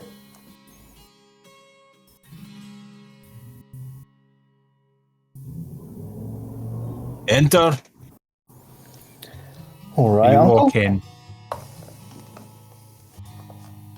You walk in and you see a Mediterranean-looking man, so kind of slight olive-skinned, dark brown, almost black hair, and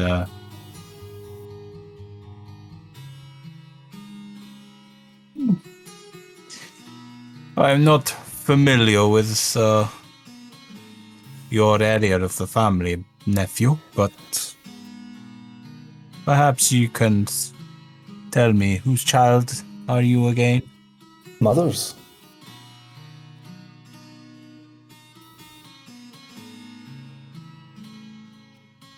Interesting.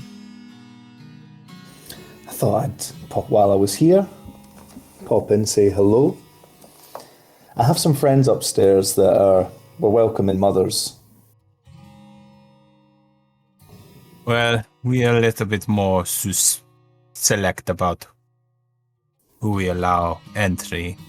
No offense, but there are lots of ears to the ground, and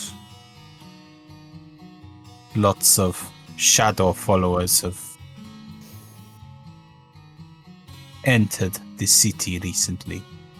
Yes, I heard something about that. Yes. I was looking for... A large group of them arrived via boat a week or so ago.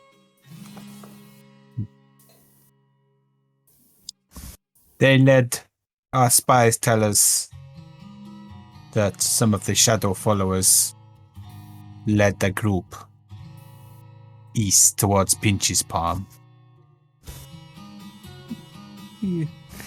Those who want to know more can ask at the harbor. Okay. I was also wondering if you had any information on the location of Egron Fasfly. Don't know if you've heard of him. His name means nothing to me. I'm sorry. No worries.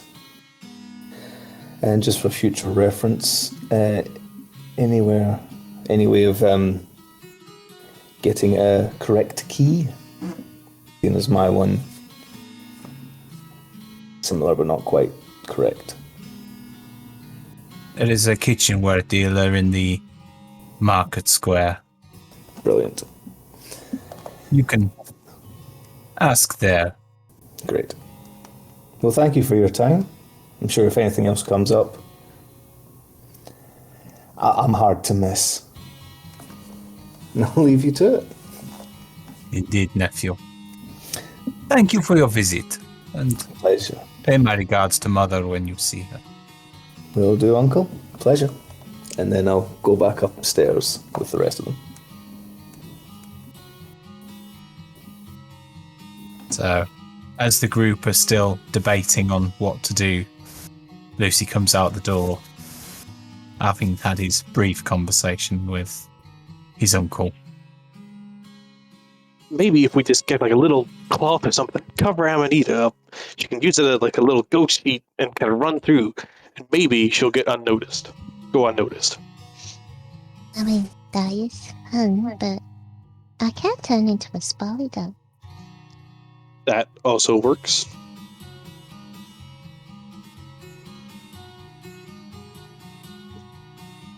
I mean, yeah. Yeah. Sorry, just a second. Maybe, Yes, Varric. I don't know, I'm kind of, if only Lucy were here, I'd be able to make a plan a bit better, but Oh yeah, he does this thing. This thing where he just, I don't know, disappears and reappears. You know, I could do that. yeah. You- Some. Sorry, back. Sorry, what did I miss? We're The group- assuming.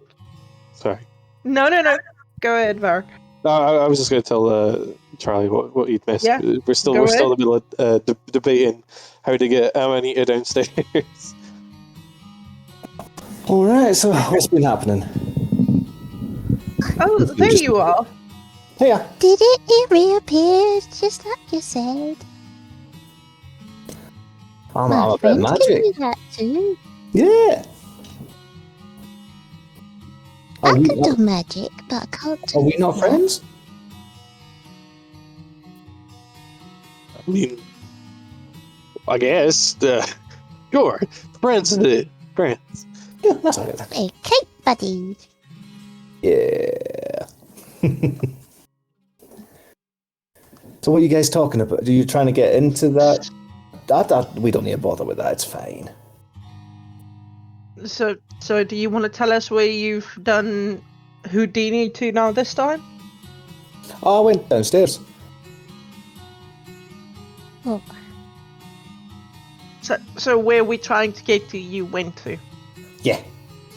Asked, Could you tell us? asked you could come in, but they said they're very selective. I don't know what that's about, but yeah. Okay, do you want to tell us what you found? Just a room with people. Might be a source of information later. I mean, it must Yeah. not be important if there's just people in there. Yeah. Yeah, it's fine. Yen's been in a place like it before, so it should be alright. It's, you remember our mother? Yes. Kind of like that. Huh. You're fine. Yeah. Didn't know your family tracked that far. Oh, they're all over. Oh. Still need to have a conversation of what your family actually is. Yeah, I can understand that, yeah. But that's not a conversation for in the middle of a street outside a pub. Fair. I did ask them if they knew anything about Egron, and they didn't. If we wanted info about sort of shadow sect or shadow worshippers, to maybe check out the docks. Not sure what that's about, but yeah. Guess we should find Not sure. Okay. Egron, or are we staying here for a Yeah. game? What are we doing? I mean, we've got two more places to check. I guess the Silver Steel, and then if that comes up, I guess we need to go into the lovely thing called the slums. There are other taverns as well. This is true. Could I just, while you guys are deciding what you want to do, I just need to pop away for a couple of minutes. Mhm. I will be back momentarily. Talk amongst yourselves. So, do we want to stay for a drink? I know what Varric will say is yes, but anybody else's opinion? That's not alcoholic. It looks like they sell cookies, and they do look delicious, seeing as the big one on the top of the shop. We can most certainly try. I imagine they're very good cookies if they're meant to be taken on boats.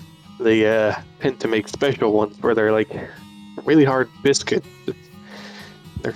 They're can be hit or miss. You like them or you don't, I think. Yeah. My friend used to take cookies on her ship, although they used to have to bang them out to get all the bugs out. Yeah, bug cookies. Doesn't sound great, but you know, I've had worse. Yeah. Don't know where you... No, go ahead. No, I was going to say, don't know where you guys have been eating. Here, there, everywhere. Do you guys remember where our friend Tavern Owner mentioned people would go if they lost a wizard tower? Was that not the silver?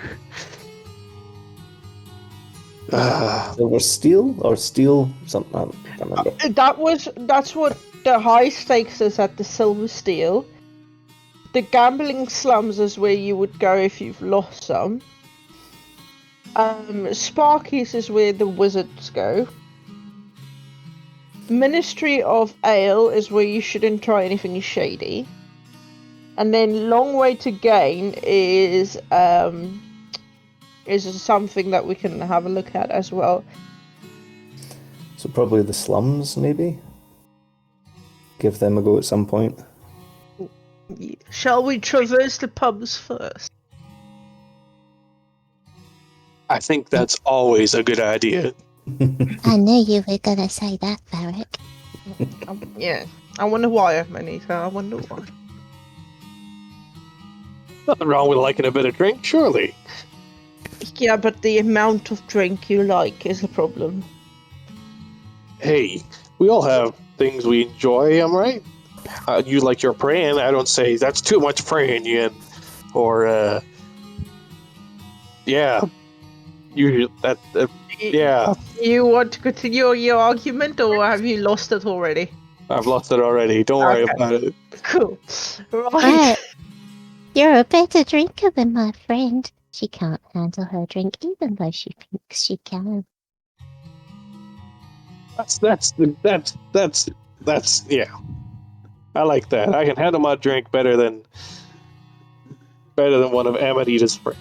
So I'm good. I can happily enough drink to that. I mean, she's a little like you. Yeah, dragony, but hey, I guess it comes with yeah. It's the dragons. That's what it is. It's absolutely the dragon.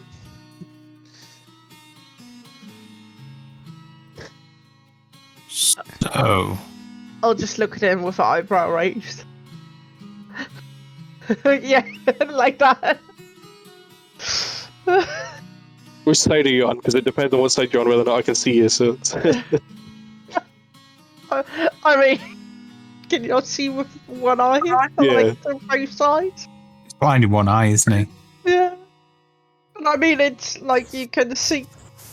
He's dragonborn though, so his eyes are probably more on the side of his yeah, head. more. Yeah. I should have hidden behind his eye patch. I don't wear one. It's completely open. It's just a Ah, scar fair down the eye. I So. was going to say, well, we could probably be in your eye patch. Oh, yeah, just right there. Anyway, shall we go to the Silver Steel pub? It sounds very shiny. It does. So, Onward, Varric. Let your nose be our compass. What you So you finish heading along the north dock to the gate. You head through the gate, and the gate leads directly into the market square. And then there's like roads beyond that are quite higgledy-piggledy. But the main market square, this time of day is quite hustle and bustle compared to the previous evening where Lucy, Amanita and Yin had experienced where there's lots of people, where there was barely anybody, but lots of people kind of massing, thinking around.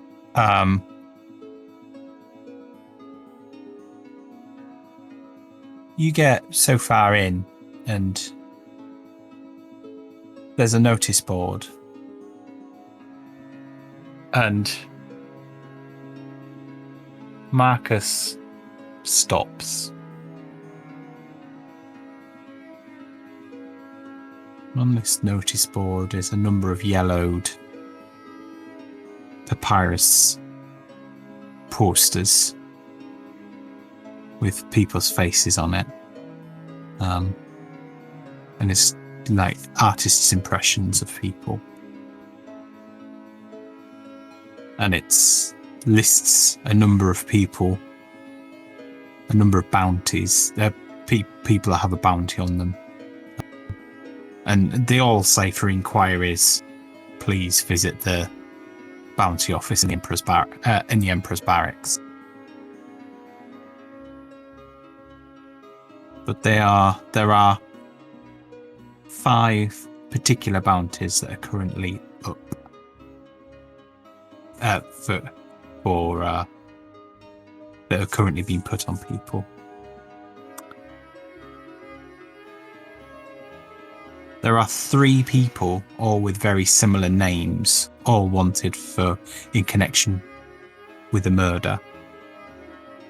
They are Urin Brownhood, who's drawn as a male elf. Andre Brownhood, who's drawn as a male elf or half elf. You can't really tell, but he looks half elf. And Cynthia Brownhood, who is a female human. In there as well is also a female elf with blonde, short-cropped hair, known as Alaria Aphira, an elven female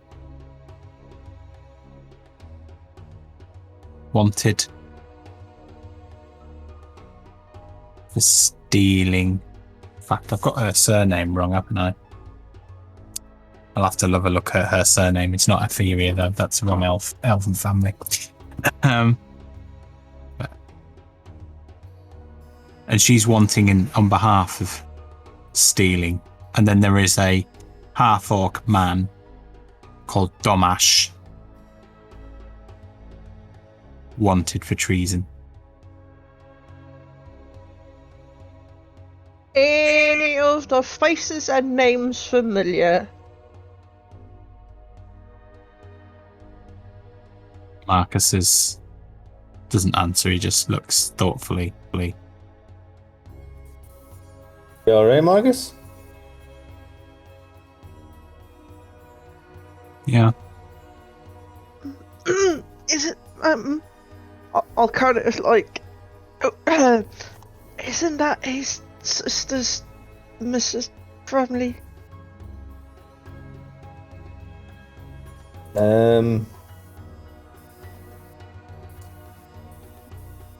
Maybe, I don't know. Is it? He just Marcus? looks thoughtfully. Right? Mark, is that your sister's family? Just right ask. Looks like him. Yeah. There's more shit to deal with.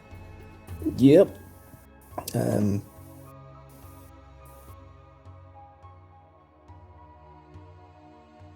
Who are we looking at? It's a lead, I guess. For your sister. Could you do Lucy? Oh, Could Lucy and Yin both yeah. do history checks, please? No, no, we can't. Lucy has no clue.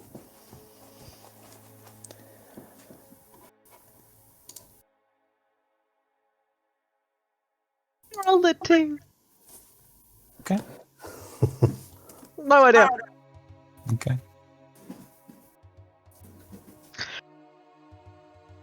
Well, I guess if we want more information on any of these, we could possibly go to the bounty office. It does state on them, and you seem to be interested in one of them, so anyway. Before I go, and I grab the half-orc poster just out of curiosity and kind of just put it in my pocket. Fancy a bit of fun there, Varric? Yeah, it looks like a good fight. Okay. I like that the first thing you think of when you want to apprehend people is fighting. Well, he was wanted for treason, so that's bound to pay well. I mean, Money and a fight, you've got me. The thing I care about more than a little bit of drink, money. you could try drink. talking to them, To who? to the person that you're wanting to take in. You could try making a compromise, speaking to the person. I mean, normally these situations are, does it say dead or alive on the poster for treason, or... It When doesn't say anything, it just says inquire at the bounty office. Ah, okay. Well, it looks like I'm going to have to go to the bounty office anyway. But if it's dead or alive, I can take a finger and then leave him alive. And then that way I can throw the finger down. That's it. He's dead. Get money from the bounty office, and he get money from him. Win-win. Am I right? Okay, so now you're committing a crime while trying to apprehend somebody that's committed a crime. Not necessarily. Only- I've handed in the bounty. He's dead, by all means. Give him There's a a Until he, precious... difference. until he shows up again, and then it's like, oh, but you were supposed to be dead, and then a bounty gets put in your head, and it's just try speaking to him and taking him in nicely. This all depends on if he gets caught. So, you know. What if he does get caught? Big names. Yeah, Fake that's on him. names. Yeah, you forget the whole premise of he's actually standing in our circle, traveling with us. If he gets caught, we get caught, and We'll deal with that bridge when we come to it. I'm sure it'll be fine closer to the time. It's something to think about. You just you doesn't make a method of hiding this. He just goes, yeah, well, you might fucking meet my fist in a minute, and he just wanders off. Hey! Lean into Barrett and go, don't worry, it's not that bad. What, the punch? Yeah, you get used to it after a while, it's fine. Right. Fine. It'll be fine. Is I'm Marcus thinking about still money. board? Is Marcus what? Sorry. Got the notes board? Or has he moved? Yeah, he's walked off. Good. Follow him, I guess. Okay. As Marcus is kind of walking off, you do note a crockery shop. Yep, I'll go in there first. Okay. Probably gonna lose Marcus, but yeah.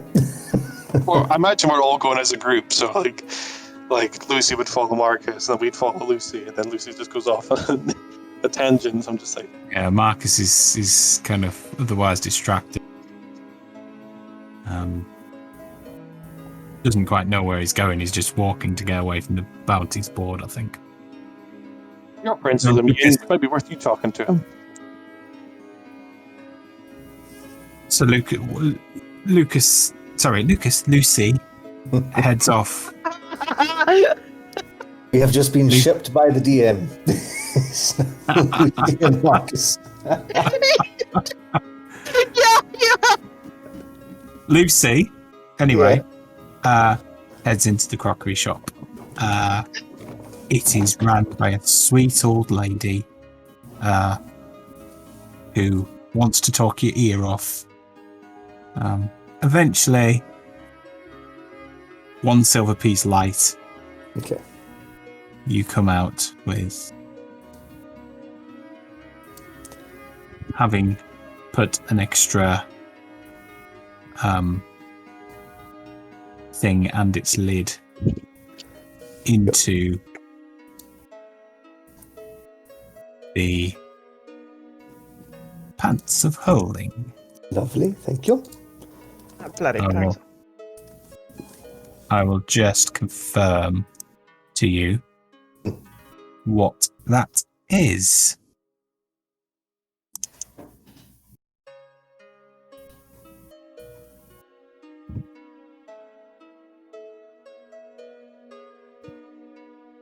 Where's Varric and Amanita and all this?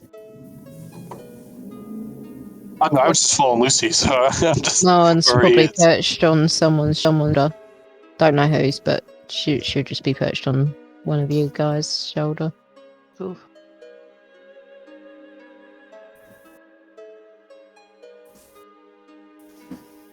Well, what was that about? You went into this shop, but I don't understand what you were getting from here, Lucy. I just need to pick up something. Some silverware? No, I've already got that. Oh, okay. Hopefully you spot the trend now. No, I get it.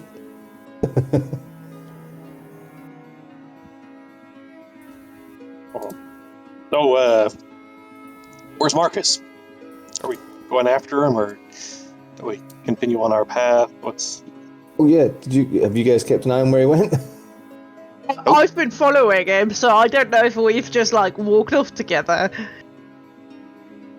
After a while, he stops, turns round, notices Yin there, and goes,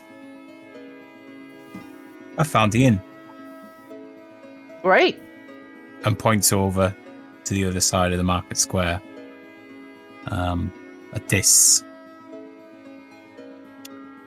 Oh, how should I put it?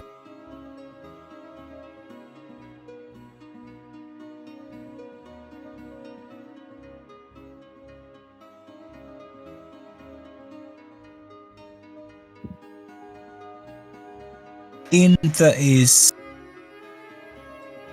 has a big window on the front, and it is covered in stainless steel. Everything on the outside is kind of trimmed with stainless steel, and has even the sign is like a block of stainless steel that's been etched quite artistically.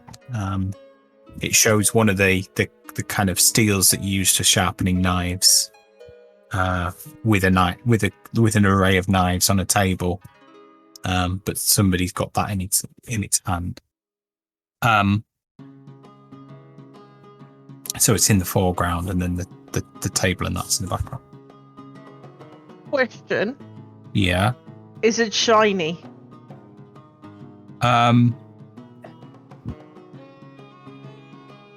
It looks as though it's seen some wear. It probably was shiny when it was first built. Cool. It's not gilded like the palace or the Silvercloak's armor. You... how should I put it? You, enter the tavern. It's really easy. It's like standing room only. There is all sorts of shady looking individuals in there.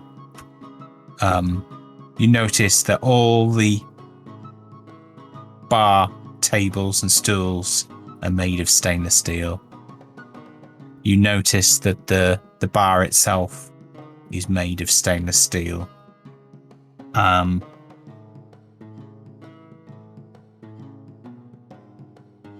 Off to the side, there are a number of private rooms.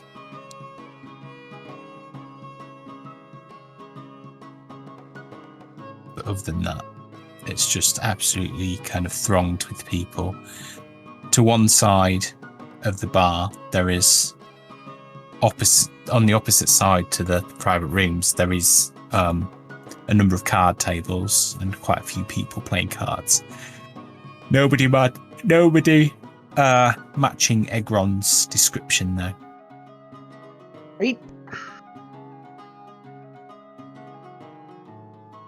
Maybe he's in one of the private rooms. We should just go knocking. Are you there yet? What? Are you there yet? Have you caught up yet? Oh, no, actually, no, that's a fair point. Or are we, did the group come back together and then go back to the inn? Or... Yeah, that's a fair point. Yeah, so you're all together. You kind of, when Marcus stopped, and everybody caught up, I'm assuming. Cool. We could. I just don't want to disturb anybody with their antics in their private rooms. I don't know. So, you all make your way into the pub. You're all having a look around. Amanita, I'm assuming, is in mushroom form. Yes. And where are you at the moment? Probably on Varric's shoulder. Okay. It's cute. Could you all, apart from Amanita, do perception checks? Could Varric do his with advantage, please? With advantage? Yeah, because Amanita's on your shoulder. Right.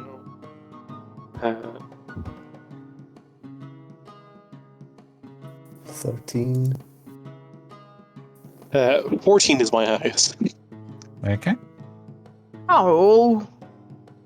Perception. So I rolled a 5 plus 5, so it's 10! Oh, wait, we've got one more. Where is he?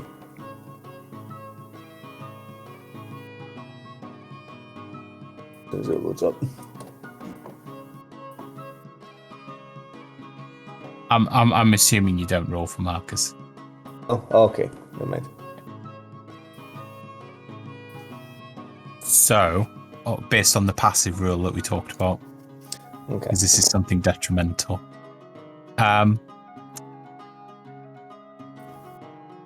They rolled a 12. So Yin, you lose half the gold in your pockets. Oh, for fuck's sakes. Not again! But you are the only person that lost anything. It's nice that's what happened in the last time. Yes! No,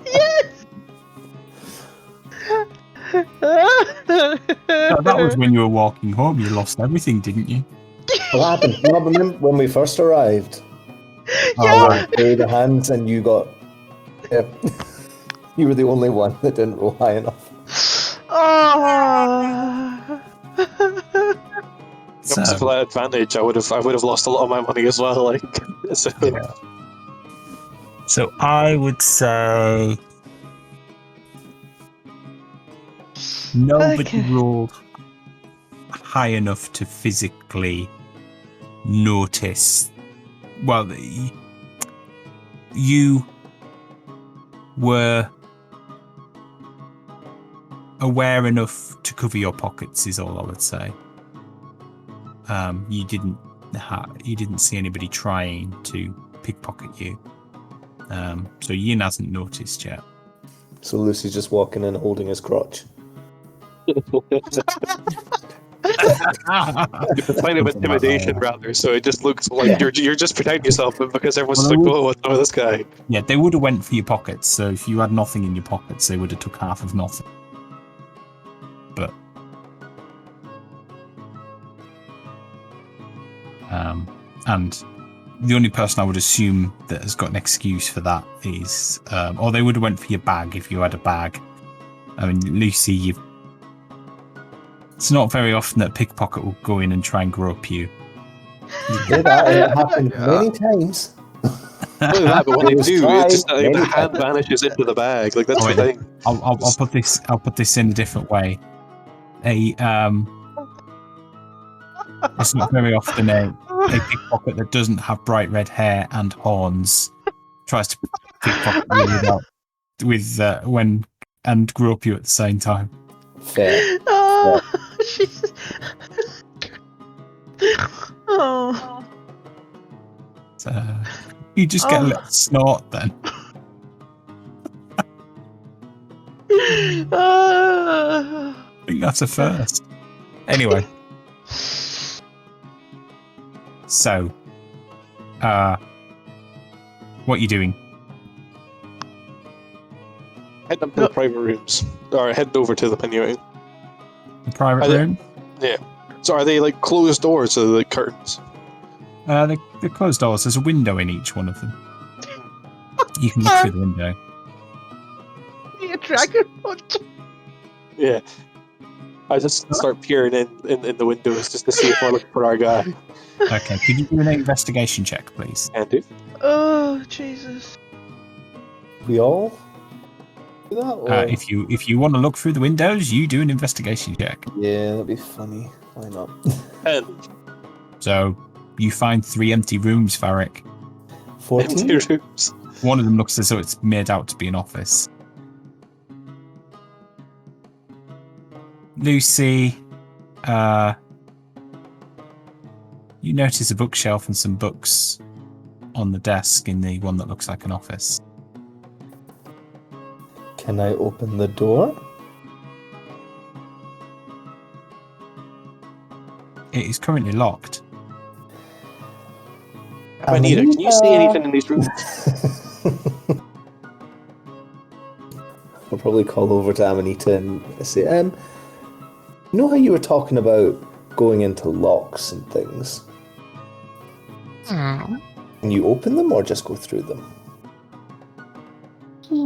I could try. I can turn into a spider and crawl through the hole. So I would say that just looking through the window with sat on Varric's shoulder, you notice that in the one that looks like an office, the pattern in the carpet is irregular in certain places. It doesn't look as though the pattern doesn't continue. It looks as though somebody's cut a square out of it. It's only very slightly off, but it is staggered slightly. Like at some point somebody's replaced the carpet. Sorry, what did you say? I just in character I said, That looks odd. Okay. So, did you enroll or not? No, he's not going to be staring at people's private rooms. He ain't weird. So so Amanita turns into a spider. And then heads under the door.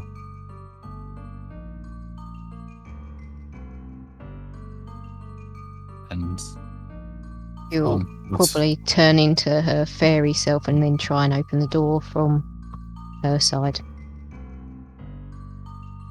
Okay. It's still locked. No good. So in the room, you've got this strange piece of looking floor, a carpet, and you've got this you've got a bookshelf, and you've got a number of books on a desk. The desk itself has a couple of drawers and a chair. You'll probably look around the room, looking up and down the shelves, like as she flies and hovers. Probably looking at the desk as well. before she investigates the carpet that she noticed. Could you do another investigation check, please? Yes. Okay. So you notice that the drawers in the desk are unlocked, and they are empty, apart from a little brass key.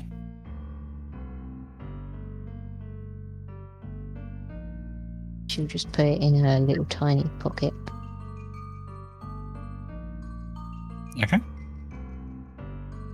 And with that, seeing as there's nothing else, she'll then head towards this carpet and investigate that. As she's doing that, Lucy remembers he has something in his pants that he wants to try and use for the first time. And try and pick the lock with the thieves' tools. So, are you proficient? I'm not. I wasn't 100%. I think, is it disadvantage then with that? No. You don't add your proficiency. Okay, but yeah. also, could you roll a stealth roll, please? Kind of body block him so like people can't see him. Yetna has, at this stage, wandered away and sat at the bar. Does the body block give me advantage on the stealth roll? I'm a big guy. It's really busy pub. Okay. They can see you from both sides. 8. So you lean over to pick the lock, and there's some burly guy comes over going, "What do you think you're doing?" I was looking at the craftsmanship on this lock. It was very impressive. I've been robbed a few times, so yeah, I was... Do you know who made it? No. But I wouldn't be surprised if there's good locks in this place. Is there anywhere around here I can purchase some good locks? As I said, I've been robbed a few times now and I'm tired of it. Try the market square. I'm sure there's a locksmith somewhere. Great. No worries, thanks for that. So, Amanita, you realise that the carpet has been moved. There is a square of carpet, which is probably a couple of feet by a couple of feet. 3 feet by 3 feet.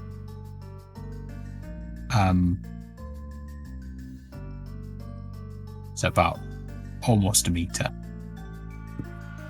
squared, that has at some point been moved, or has been moved on a regular basis, actually, because it's slightly worn around the edge. We'll try and pick it up and find out investigate why this is. Okay. So, underneath, you see a trapdoor. Before she does anything else, she will remember the key that she picked up, head towards the door and test to see if it's the right key for the door. The key fits the lock. She'll turn it to see if it unlocks. It turns and you hear a click. And then another click. But the lock seems to have unlocked. She'll then carefully open the door a crack and goes, Barak, come in quick.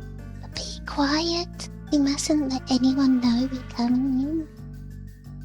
Is the guy who came over to speak to us about the lockpick still standing there? Or... No, he's wandered off, but he's watching you carefully, intently. I can do a thing. What can you do? What can you do? Make it a little dark. How dark are we talking?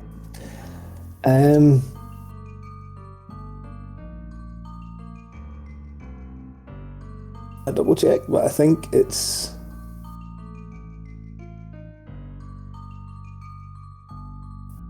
pretty much completely dark. Can make a distraction, if that helps. That would be good. Wait, can you use thaumaturgy, Lucy? I can, yes. Can you...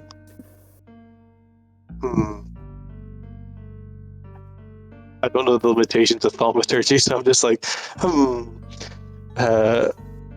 what can you do with that? I can do many things. I can make sounds and even throw my voice.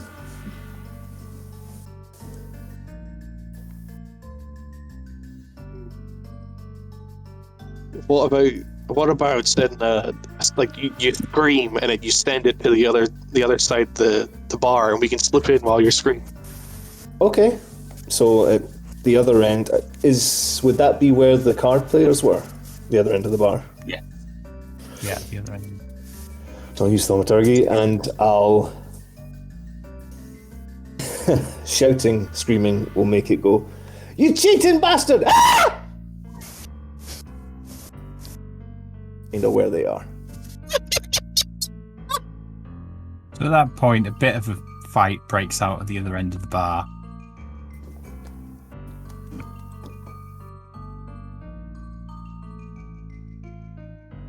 The man is distracted for just long enough for you to sneak through the door.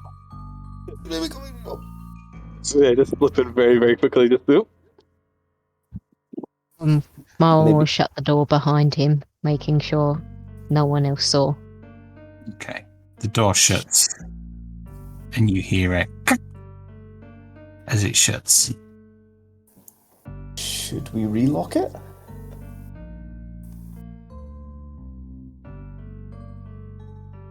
Leave it open because I imagine. No, don't leave it just open. in Lock case. it. Yeah, might be worth to lock it because if they come trying and knowing they've locked it, they'll know someone's in here. So Okay.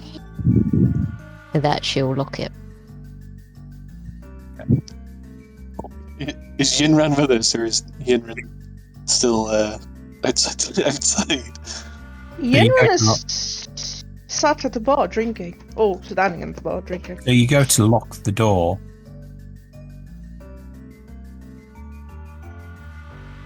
Could you do a perception check, please, Jess?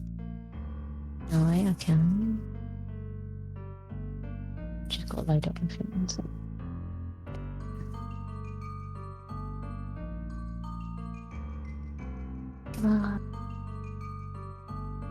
Here we go. Perception. There we go.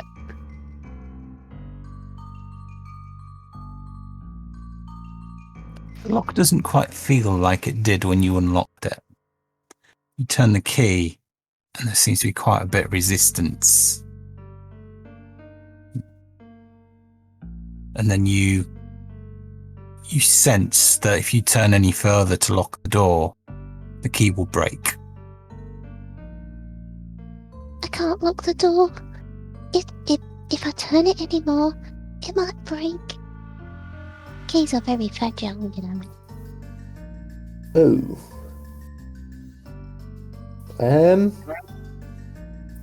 Is Marcus with us? I'll assume he is. Marcus, do you still have that rod from before? What thing from before? The rod. Oh, the rod. Yeah. You could maybe use it to hold the door shut. Make it seem like it's still locked. Okay. So he takes the immovable rod out of his backpack, clicks the button on it, holds it under the door handle, and clicks the button on it, holding the door in place. Okay. Try the door, seeing this for the first time, I try the door just to see if it budges at all. Looks pretty secure. Guys, I must show you something. With that, she points to the trapdoor. Ooh. That looks like a good hideaway spot. It does.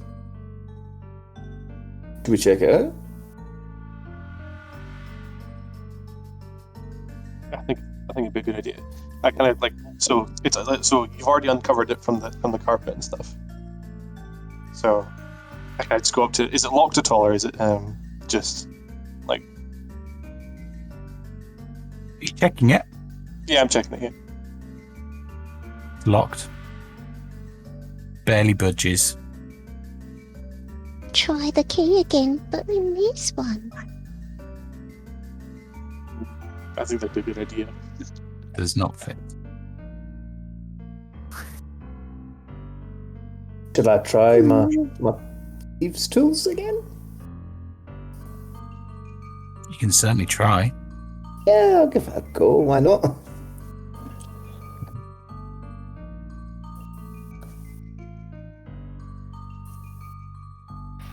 So I think... I keep forgetting how this works. I think it is a dexterity check Yeah. without Okay.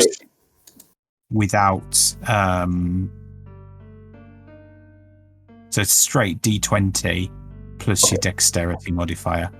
It's fine. It's no modifier. 16? Okay. You hear... You're fiddling around for a while. It's a bit awkward, but you eventually hear a boink, and the whole thing just seems to lift up slightly. Nice.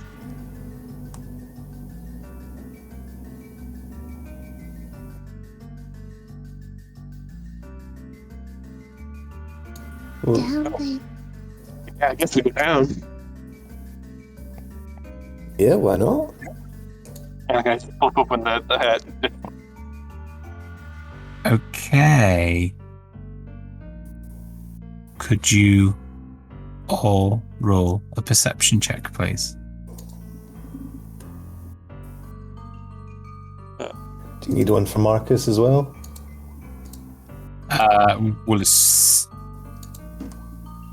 No, we'll assume Marcus is okay. Okay. 19. Nice. Okay. And Yin? He's not there, is he? Oh no, he's not. He's not. Good point. Good point. Please. Big drink.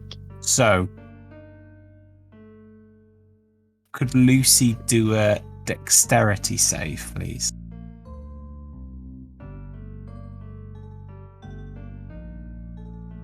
Yeah. That's a 5.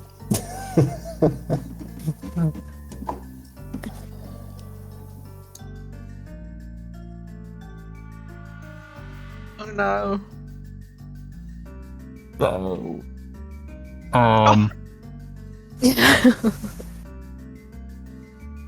Oh no. What's your ACs, by the way? Mine currently is 17. Mine's a 16. I'm full health. What's your AC? One sec. It's 13. So, I rolled a 20 for Lucy, a 16 for Varric, and a 14 for Amanita. Varric, what was your AC? 16. 16. 16, yeah. Meets it and beats it.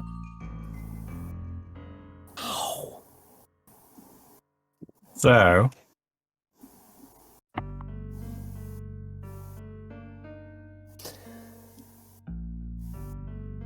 Fireball in the room. That's it. The ultimate cat.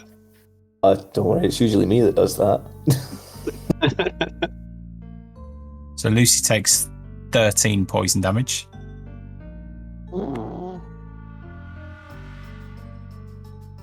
Amanita takes 7 poison damage.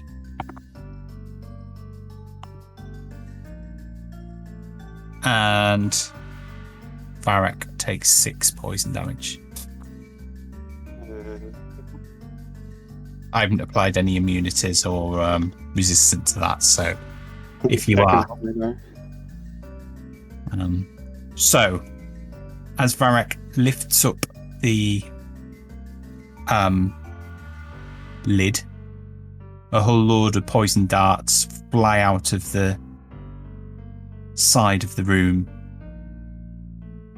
Lucy notices, but does not manage to get out of the way in time. And you all get stuck with a dart. How much damage does my one take again? 7, I think. 7.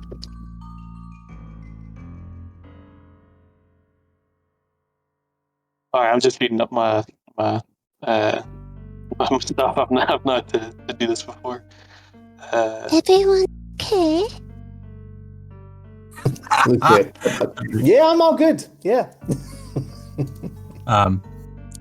You hear down the bottom of the now you've opened the trapdoor, there's a staircase that leads down. You hear shouting and footsteps running towards the bottom of the staircase, as though somebody has been alerted. See, if they're going to do that shadow thing, I think you should cast it down at the bottom of these stairs right now. Okay. Coming for Well, are we gonna fight? How wide's the passageway? How wide's the passageway? Yeah. Just wider than a person. So they'd have to go single file to... Have to go single file up and single file down. So we can take them. I run down first. I go down the stairs very quickly. Have you cast the darkness or not? Oh yeah, I was wondering if we were fighting, and if we were fighting, I was gonna cast it. Yell and hold that thought as I run down the stairs. You get to the bottom of the stairs and you see about 20 people running in your direction.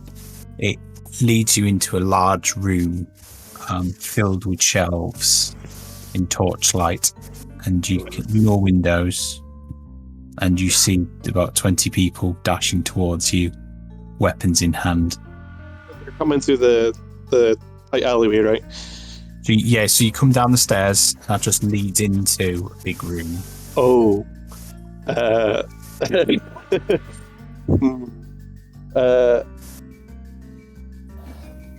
Maybe we... What'd you say, Varric? I come back up the stairs. I'm just like, cast that spell right now. I can do it. Go. Panicking at this point. I'll cast darkness down at the bottom of the stairs. What's the range on that? It is... Well, the area, I should say. The area is 15 feet in Okay. a circle, I believe. So some of them are caught within it, and some of them aren't. So Varric, I'm assuming, is in the middle of it. Can't see himself. But there is basically a cloud of darkness, and some people are like, "What the hell?" And they're looking at each other. Kind of going by, seeing who we're going for it now. Yeah. And then another person shouts out, "Stand back. Ready your arrows." They'll appear. They'll either disappear back up or they'll reappear. I don't know why Hellish Rebuke came up there. Yeah. I may have hit the wrong one. Yep, I hit the wrong one. Never mind. What was that instead of? It was supposed to be darkness, so I can fix that. No worries. Yeah. I'm assuming it just creates a cloud of an area of darkness. You can save against it, but is that right? Or is there no save? I don't think there's a save, but Yeah. I'll double check. I remember you cast it in the when you were after the scarf. No save.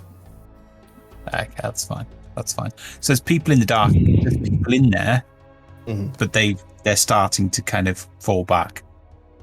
So Varric is eventually in there by himself. I kind of head back up the stairs, quietly close the hatch. There's like 20 people down there. We cannot go in there. Okay. Can we like put the desk on top of the trapdoor or something just to secure I it? think that's a good idea. Yeah. Question, if I may. What's currently happening inside the bar? So you see a number of people, kind of, a person at the bar kind of appears, a person appears from behind the bar and starts talking to some people, a group of people at the other end of the bar by the cards. You gather their kind of doorman, and then they talk to the other doorman, and suddenly there's about 5 people on the other side heading towards the door. They draw some weapons, clubs and things, but they don't actually go near the door. They don't actually go to open the door. They just stand outside and wait. Okay. What do we do now, Varric? I think we should move the deck on top of the trapdoor, get the immovable rod, put that on the desk so that they can't come that way. I mean, I kind of peeked through the window of the top of the door, just very stealthily, just looking through it.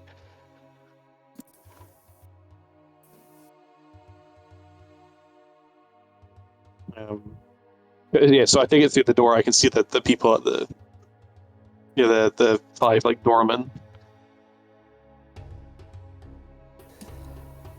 Okay. So you move the desk, put the immovable rod on. What are you doing now? I don't know. I'm so flustered now. Just like I can try and Can distract them for you guys to get out. Can we see the other people? Like, do we know there's the other people crowding the door?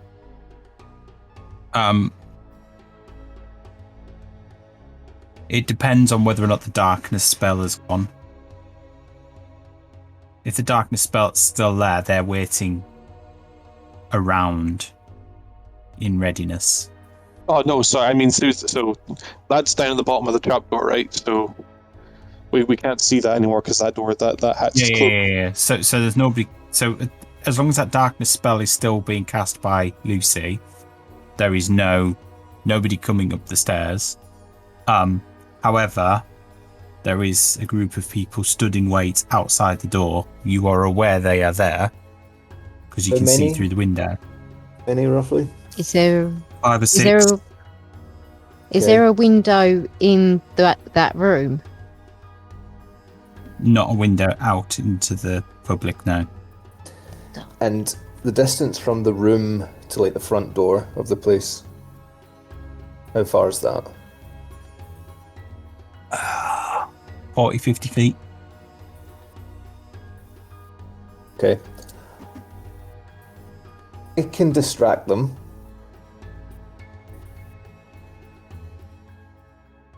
And hopefully escape. Do either of you 3 have any transportation magic or magic to make yourselves incredibly small? I can fly. I can fly. I can fly too. I can make myself into a small animal. That would work. Varric, I how mean, fast do you fly? Apply 60 feet. It's Okay. just a fly spell. Yes, it's just a fly spell. That's it. Yeah. I also have Misty Step. Okay. Oh, the scrolls! I forgot I had them. So just for information, Cleo is not with you today. He I have has gone scrolls. to visit the local embassies. I forgot to add that in earlier. Where are they? Did you just say squirrels or scrolls? Scrolls. SCROLLS. I have 3 Oh, you Misty said Step squirrels! Got very excited. It might have happened. I've got 3 Misty Step scrolls, Wait. and they escape with them. Who can't? Who doesn't have a way to get out of here? Is it just Marcus? Because It's just Marcus, because I can. If Amanita becomes a small creature, I can temporarily put you in the bag and take you with me. I can take one other person with me on top of that. That But or how I many can I can- Misty I can- Step. I can get, not with Misty Step, with something else. I can get you guys right outside the building.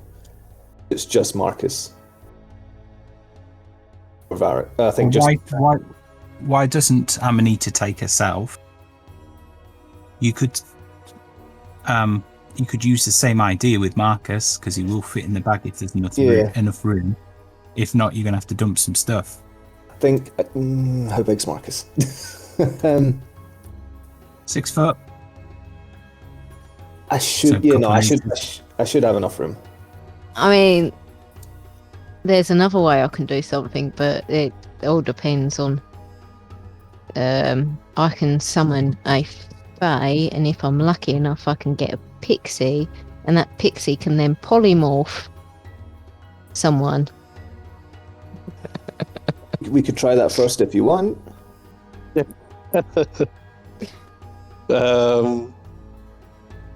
I think it might be worth using the Misty Steps to get out of here. Yeah, Okay. I'll save that I'm spell using for another Misty time. Step. Marcus, and I'll just open my trousers. In you go. He's like, at least take the bag out of there before you fucking let me go in. Fine, come on, in. And I take it out and get him to step in it. Just hold your breath. Okay. So he steps in, going, see what you mean. Fucks. And Yeah. then climbed into the bag. Okay, and I'll put them away. Varric, I'll give you one of the scrolls. Right. Oh. And then I'll just say, are you guys ready? I Hold. Should I blow up the door? No, And we the just door- disappear. Don't worry, I'm going to do a thing. All As right. soon as you hear the signal, go. All right. And so I'll grab the immovable rod quickly, so it's not left there. Run through the door to the middle of the group of people, and then cast my spell. Oh no.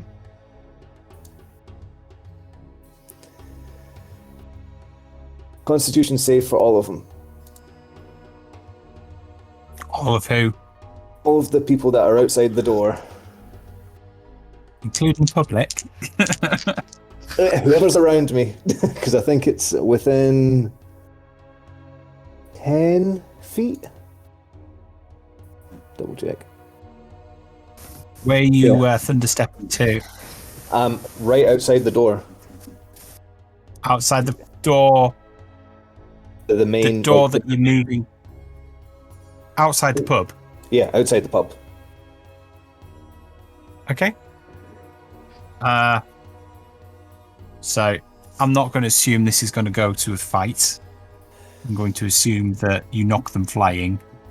We're not Yep. going to do damage and stuff. Yep. The door, though, does not move. So although the thunder wave kind of shakes the door does not open. The door to that room. Okay. However, the vibration of the wave is enough to knock the people off their feet and knock them back. You Okay. appear outside the pub, as does Varric, and I'm assuming Amanita's cast the spell herself. And I'll immediately get Marcus out the bag. And put it back down my I think he's trousers comfortable. with the stuff in there. I doubt it. Marcus is like, don't fucking ask me to do that again. I've seen things. And then you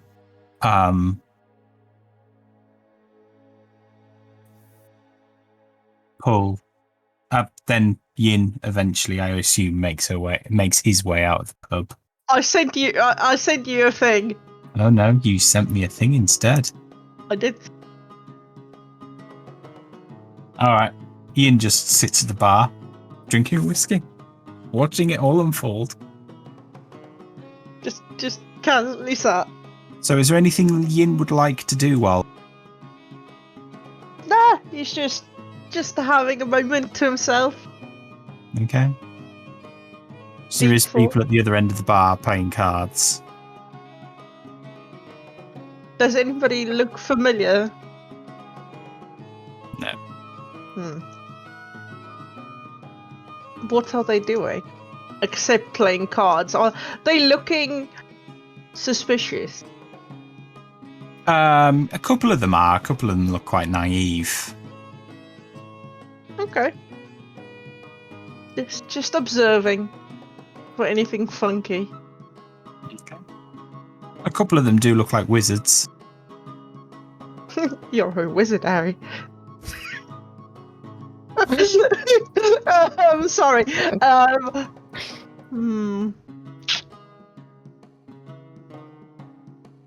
I'll take a wander over and just like stand for a bit and just watch and listen.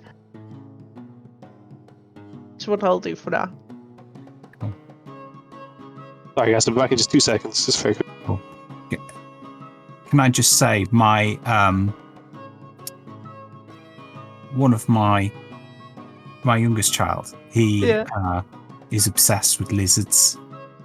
Yeah. Or was obsessed with lizards. He still likes them, but not as obsessed as he was.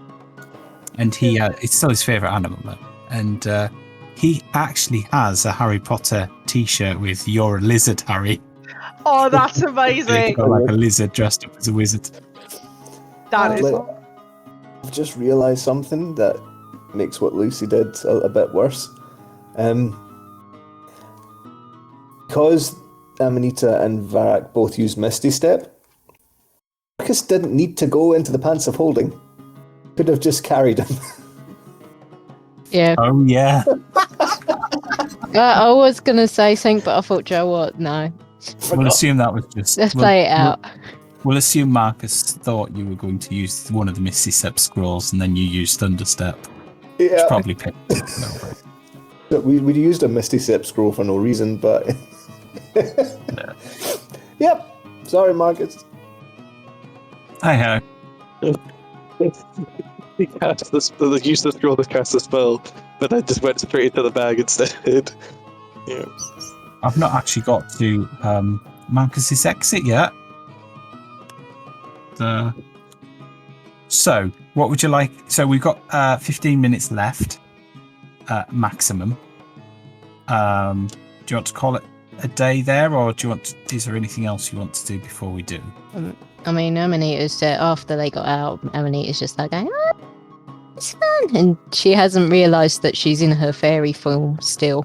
Because it's just all too exciting for her. Meanwhile, the group are getting some rather weird looks. I'm kind of just like scratching myself, just like that was a total blunder. Oh dear. It's fun though. You happen to have stumbled on something you weren't supposed to stumble on yet. With that, Amanita will then go to each of you and heal you. Thank you. If you want to be. Yeah, that'd be real handy. Lucy had his Yeah. thing of greater healing, didn't he? Healing word. Yep, as soon as the damage happens. There we go. I've got no first level spells left, but Thank you very much. That picks me back up. That's okay. So you've been to 2 inns so far and not actually talked to anybody playing cards about where this Egron guy could be. Mm. we just caused havoc instead. Yeah, Exactly, yeah. Sounds like us, yep. it's We don't okay. need to ask where he is. We know what he looks like. It's fine. We'll just stumble across him at some point. Until then, it's destruction and mayhem. What I should have done is just have Amanita go, is it him? Is it him? Is it? I don't know what he looks like. Yep, Oh, there. that innocent child type person. It's like when I was very little, every single old woman my mother used to say hello to. It's like, is that my grandma? Oh, when I was little, God. and I watched Pinocchio, in one of the scenes when Pinocchio first goes to bed with Geppetto, he then constantly asks why to Geppetto. I then purposely kept doing it to my sister just to piss her off. Let's just say she weren't too pleased. Oh God. Ooh, Oh. right. I'd do it in the middle of the night as well, so it's like she would start to drift off to sleep, and I'll go, why?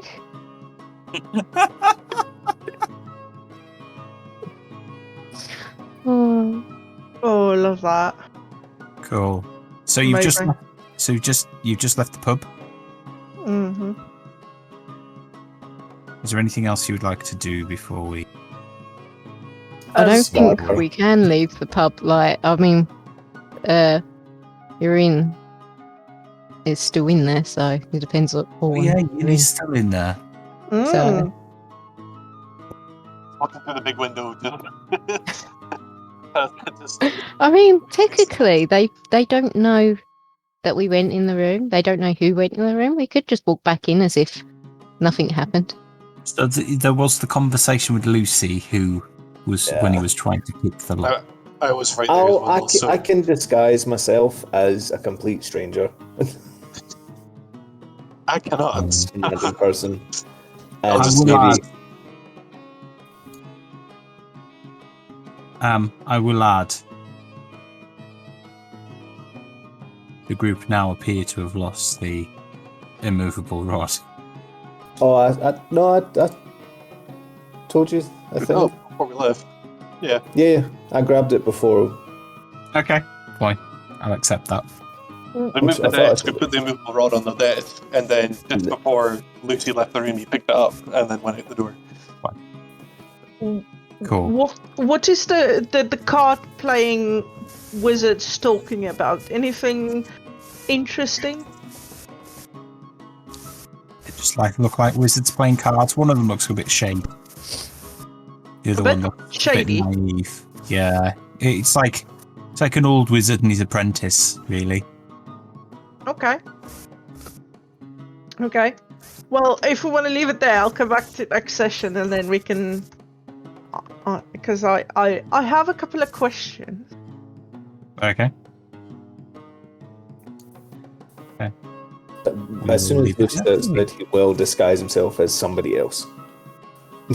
just some random person that doesn't look like Lucy.